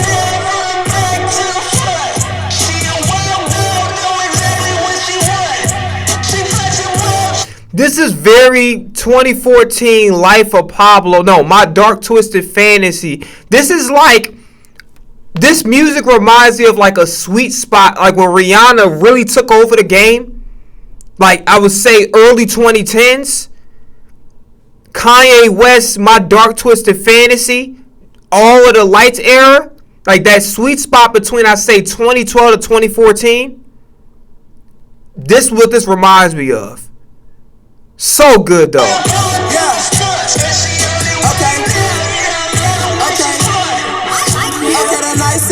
I'm tryna be her little lighthouse. Can let her come as the light work. I'm tryna see how her brain function. Right after I get that train suction, I'm turning up like I gained something. I'm giving them more than 10, ain't no room to pretend I'm intending to strain something. I need to know what you want it. Hit from the back with the bat. I need to know what you want it. Glove on for the catch. I need to know what you want it. Why do I feel like he likes Cardi B music? I mean, I could be wrong, but it sounds like there's certain flows that she do and vocal inflections that I feel like is very similar to Cardi B's. I'm just saying. I could be wrong. I need to know what you want it. Baby, don't tell me just show it. I'm top of my class with this, then you know it.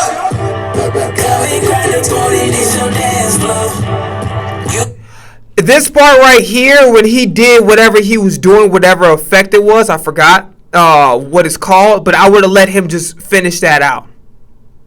Whatever, maybe it would have been like a little outro or some shit like that. Or either that, or just let Trey come back on the hook, but you can't have both, because otherwise it clashes and it kind of don't make sense.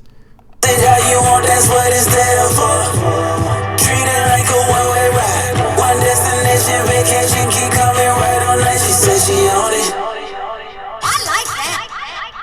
the folks, what you want to tell the folks? Get money, nigga. So yeah, song is really good. Really good. Give it a strong 7, 8 out of 10 on this one. I would say that last part bothered me just a little bit, because it sounded like he was just Dion. The feature was trying to do something with a different vocal effect, and you should just let him do his thing, or have Trey come back on the hook to finish up the song, and then extend the instrumental a little bit to let just Dion say whatever he was going to say, and then end the song off that.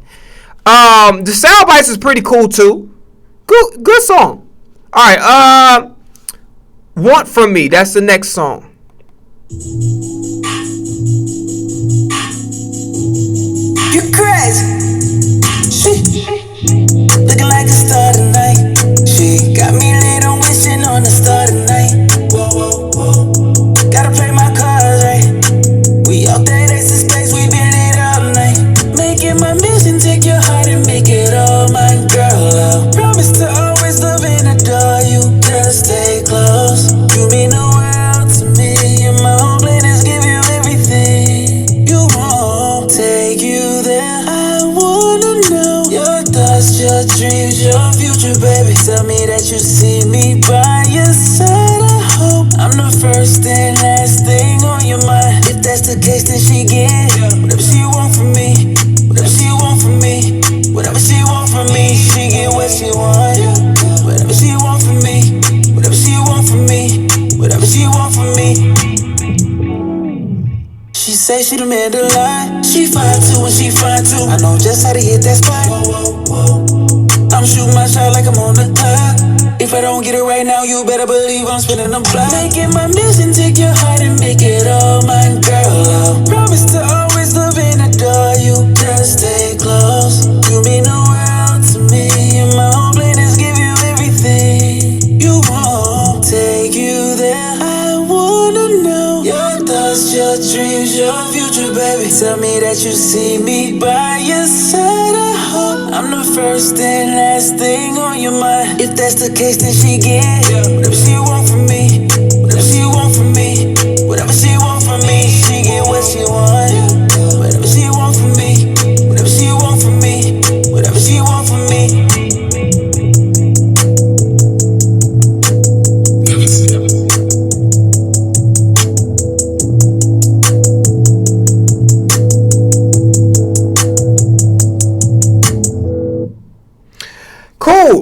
Cool song. I give it about like a 7, 8 out of 10. Probably give it an 8. Solid. All right, Bustin' Like a Round Joint. I done heard this snippet forever. I'm glad he finally put this one out.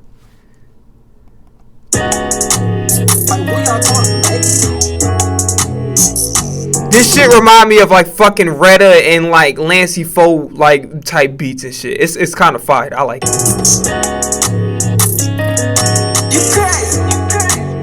She want me to use my head and pull her to the side. Baby, I'ma use both of my hands, 'cause everything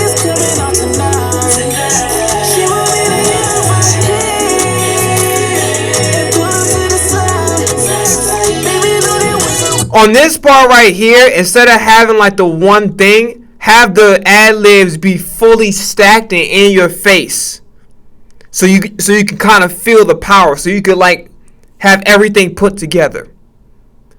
It sounds fucking beautiful, but I think it will really be brought full circle if you have the ad libs be stacked, so it can like the song can like punch me in my fucking face, if that makes sense. It sounds graphic, but if you understand what I'm saying, you get it.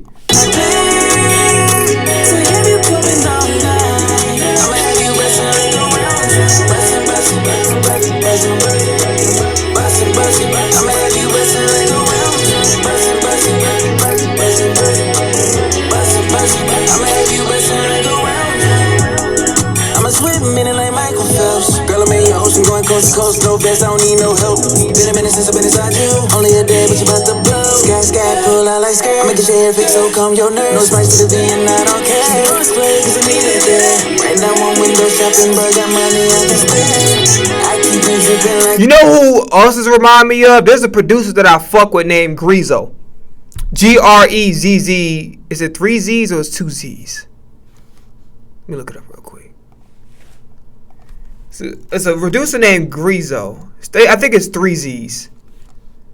He makes shit that sounds just like this. His beats sound just like this.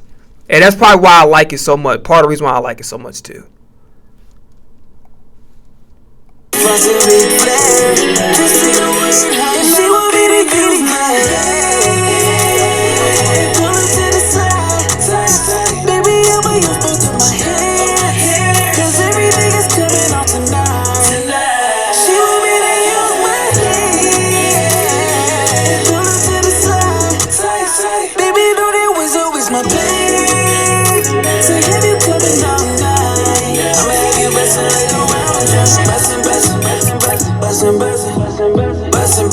I'ma have you bustin' like a round drum. Bustin'. I'ma have you bustin' like a round drum. I'ma have you bustin' like a round drum. Bustin'. I'ma have you bustin' like a round drum. Hey, 612, get the cannon ready. We gotta shoot a movie to this. Small critiques. I would have the ad-libs be fully stacked and powerful and upfront so you could really feel the power of the song. I would say the gunfire at the end, if you wanted to have it, I would have it away like when the song was completely done, like with the singing.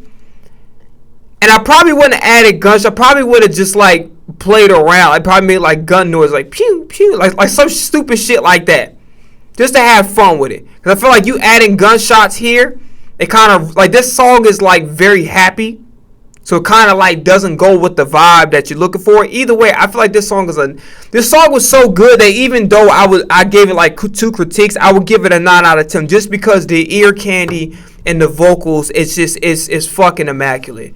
All right, last song is Their Pride featuring one of his common collaborators, Reese Fletcher.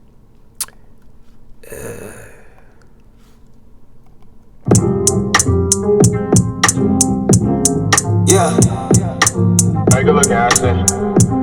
You crazy. Why the fuck that when I hear this song, I started thinking about Eminem and that lyric he had when he was like, "Get off me, go fuck Puffy." Why was I thinking about that shit? I have no clue. Sometimes realize that some things may never die. Sometimes in life you gotta swallow up your pride. You gotta make a choice how you gonna spend your time. Responding to those lies, I don't advise it. I think they might want you to break, make you feel insecure. At times you gotta escape just to be very sure. Ain't nothing gonna hold you down. You gotta look at those angles. Old friends, you saw them as angels. You gotta be strong in life, you done wrong sometimes. People never swallow their pride. It can be hard to hide how you feeling inside. You can be on the right side of right. Just know people never swallow their pride. It can be hard to hide how you feeling inside.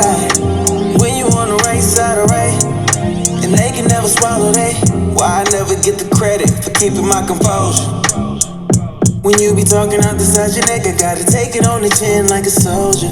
Oh no, I think I know why you treat me this way. You think you have me for yourself. You think I won't do good out here.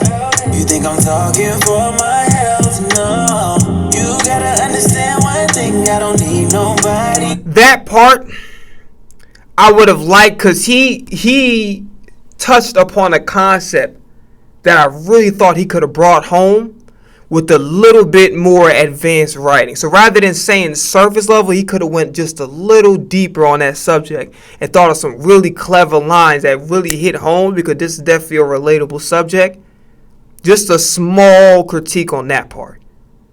So instead of just saying surface level, or you want to see, it's like talk around it, but make it obvious that that's what you're talking about, but like describe the feeling and the thought process. Bring me into that world in a sense. I feel like he missed a small window of opportunity to really capitalize on that relatable concept. I demand respect. Ain't no thing to me to go ahead tell you next. Hold on. Now I gotta rewind it just a little bit. So I'm gonna go to 140. Okay, so Charlotte Eva 298, what's going on? I apologize for ignoring you. I got caught up in actually listening to the music. So we reacted to my homie's project, which started as 5 minutes. Shout out to my homie Trey Kelly. His EP is on Bandcamp. So yeah, I got once again Trey Kelly was started as 5 minutes. I'm listening to his song. Yeah. Not his song. Sorry, his EP. What the hell was on? Okay, cool. Ain't no thing to me to go ahead tell you next. Girl, I want you to break, make you feel insecure. At times you gotta escape just to be very sure. Ain't nothing gonna hold you down. You gotta look at those angles. Old friends, you saw them as angels. You gotta be strong in life. You done wrong sometimes. People never swallow their pride. It can be hard to hide how you feeling inside. You can be on the right side of right. Just know people never swallow their pride. It can be hard to hide how you feeling inside. When you on the right side of right. BRB. And they can never swallow that. Ain't the young nigga you used to know. I was used and abused and mistreated by folks. Don't see the value of my worth and you know how I go. This type of stuff is pitiful. This type of stuff make me go ghost. Took some time to myself so I can study and do it on my own. Do it right, I just had to learn from all your wrongs. Just so many features but not even seeing royalties. It's cool cause I make hits but I bet you won't get more from me. If you gon' tell a true nigga then tell it all. Realize, lies, I see it all. What type of nigga don't wanna get bread with your dog? Y'all lucky y'all don't curse no more. I would say yeah from all. They might want you to break, make you feel insecure. At times you gotta escape just to be very sure. Ain't nothing gonna hold you down. You gotta look at those angles.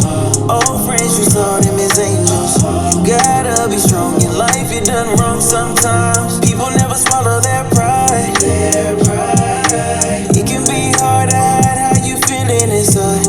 You can be on the right side of right. Just know people never swallow their pride. It can be hard to hide how you feeling inside. When you on the right side of right, and they can never swallow that.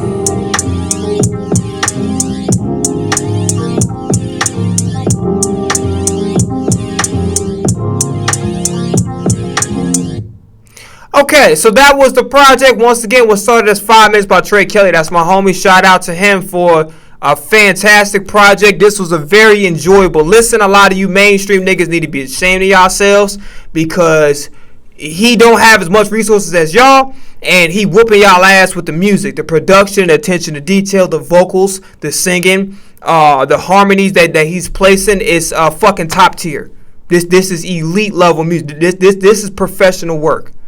The bullshit y'all putting out, I gotta keep it real. I'm so sorry to all the artists that y'all putting out the project that's on the mainstream that everybody to consider legends. Y'all not bringing it. He brought it. Now, as far as this song, I'm going to give this song about a 7 out of 10. There's potential there. Reese Fletcher, his vocals were too boomy. I'm going to show a song, and it's going to be in a different genre. But it reminds me of the way his vocals are set up, and I'm going to use that to make a point. So...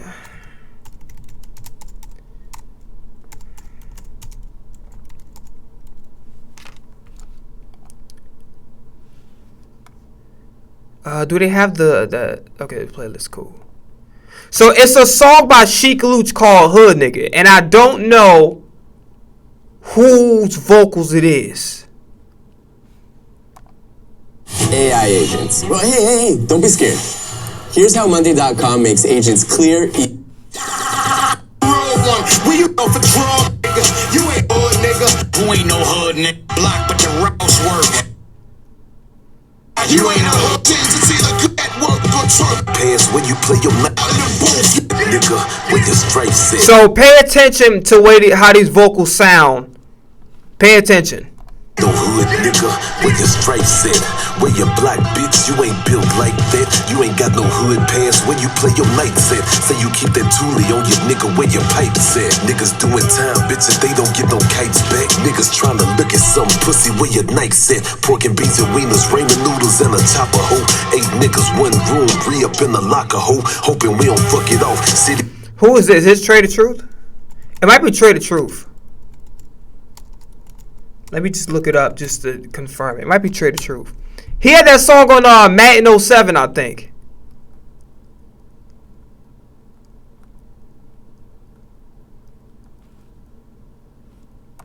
Let me hear it. Yeah. So if you pay attention, if you see this, Trey, or whoever mixed old boys Reese Fletcher's vocals on that song, pay attention to how Trey the Truth's vocals are mixed, because his vocals and how he sounds, his voice is very similar to that. When I was listening to Reese Fletcher's vocals, it was very boomy, and the mix was kind of distracting. It's supposed to kind of sit back a little bit. It's too much up front. You got to let it sit back. Got to be relaxed. Because if you got kind of an aggressive tone and then you got it boomy, it's like it throws off everything. So one thing I will say is this. For that specific thing, go pay attention. Go study Trey the Truth and how his vocals are mixed. That's more or less how it's supposed to sound. As far as that song is, pretty cool. It feels very nostalgic. It feels very like 90s West Coast coded for some odd reason. Like it feel like a new version of like 90s. It just, for some odd reason, when I listen to this song, I think of is it your homie Watts? What's the name of the comedian? Your homie Watts? I forgot the name of the comedian. It's a comedian from the West Coast, and he do like living in LA be like, hold on. Cause I haven't heard of him. He hadn't been on my timeline for a minute. Living in LA be like, I'm sure I could find it, cause he used to do a bunch of these, and it was funny as hell. Comedian. It was funny as hell. This guy. Homie Quan Watts. Some shit like that. I wish I could. Yeah. So Watts Homie Quan. I was about to say, yeah. When I listen to that song, it brings me into that vibe. It feels like, I think of Friday, the version with Chris Tucker. And I think of this comedian right here when I'm listening to that song. So overall, I'm giving the project an 8.7 out of 10. I really, really, really like the first 2 songs. And the first 2 songs. There is one very minute critique, very minute, like a nothing burger. This is what I will say. I feel like in the future, and this is just a thought, because honestly, this is like a very small critique, but it's just something to think about. Trey, if you ever see this, I would recommend at times trying to challenge yourself a little bit more vocally. Just a thought. Not saying that you have to do it, because I don't think for the music that I'm listening to that's like the biggest concern, really. But I would think about in the future trying to challenge yourself a little bit more vocally. And just see what happens. Just experiment with higher registers, different vocal. Just try it and see what happens. That's like a very minute critique. Some like small arrangement shit. I basically said what I had to say for each song. 8.7 out of 10 for me. I would even move it up to a 8.8. I'm bouncing between an 8.7. I'm bouncing between really an 8.7 and 8.9 out of 10. But right now, my brain is telling me 8.7. So I'll just stick with that rating. Either way, very good project. Definitely, the last one wasn't bad either. But I really, really liked the progression. And that's one thing as a musician, as an artist, or just anything you're doing in life, you always want to get better. You always want to improve. You always want to, the shit that you did last year or the first time out, you want to expand upon that. And that's how you know you're doing what you're supposed to do as an artist, when you actually get better at what you're doing. And it's clearly showing that the first project he put out, he took feedback, and whatever he felt like he needed to work on, he definitely did it. This is outstanding. You mainstream niggas, R&B, hip-hop, and some of y'all niggas in pop, get y'all shit together. Because you niggas suck. With all the equipment, with all the budget, with all the resources, y'all niggas is not bringing y'all A game. This man brought his fucking A game. Very impressed. I will be, especially the first two songs, Yes Man, Get Yours, and I like Bustin' With Like a Round Drum too. I like that too. I really like that song. Them three, I'm probably gonna be playing for quite a bit. Good ass project, very enjoyable listen. I'll be coming back to this 100%. Very fucking good. This is music, not this shit y'all niggas putting out bullshit. This is music. And I'm gonna be honest with you, I don't give a fuck who like it or who don't like it. There's not a single project I heard, particularly, especially from a particular mainstream artist, whether pop, hip hop, or R&B, that equates to what I just heard. The quality, the attention to detail, the care, the give a fuck. No, you can't fuck with him. You're not fucking with him, because you're not hungry. You bullshitting around in the studio. You're not focused. You're not challenging yourself. You're not taking feedback. You're cursing people out when you get feedback. You're not thinking about, is this person hating or they making a good point? And going to go work on your fucking craft. You niggas is coasting upon your last, your fucking past accomplishments, whether it happened this year or times before. You niggas is resting on your fucking laurels. And this project right here, it is a breath of fresh air, because it reminds you that motherfuckers actually is making good music. That good music actually still happens. Cause the way y'all niggas be putting out shit, I forget good music still exists in hip hop, R&B, and pop. I forget sometimes. This shit reminded me of it. Good ass job, Trey. Matter of fact, we gotta do this shit right. Gotta do this shit right, bro. Gotta do this shit right, man.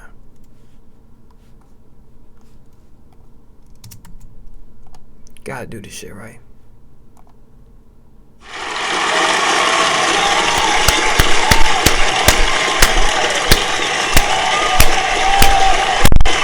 Gotta do this shit right. Gotta do this shit right. Gotta do this shit right. You get a car. Your ass been asking me if you still owe me money, nigga. You ain't getting no motherfucking car. You can get this though. You can get that though. But nah, also real shit. Great project, very enjoyable. Shout out to Trey Kelly for the homie for bringing some good ass music. I am out of here. I will see y'all Saturdays. Like I said, Friday I'm working. I got other shit I got going on as well, so we can't stream. But other than that, I hope y'all enjoyed the stream.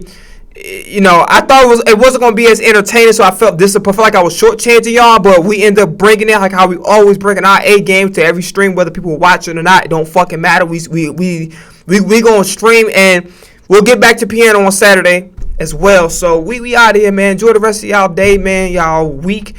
Enjoy your weekend, whatever the case may be, and man, I'll see y'all Saturday, man. I'm out of here. Peace.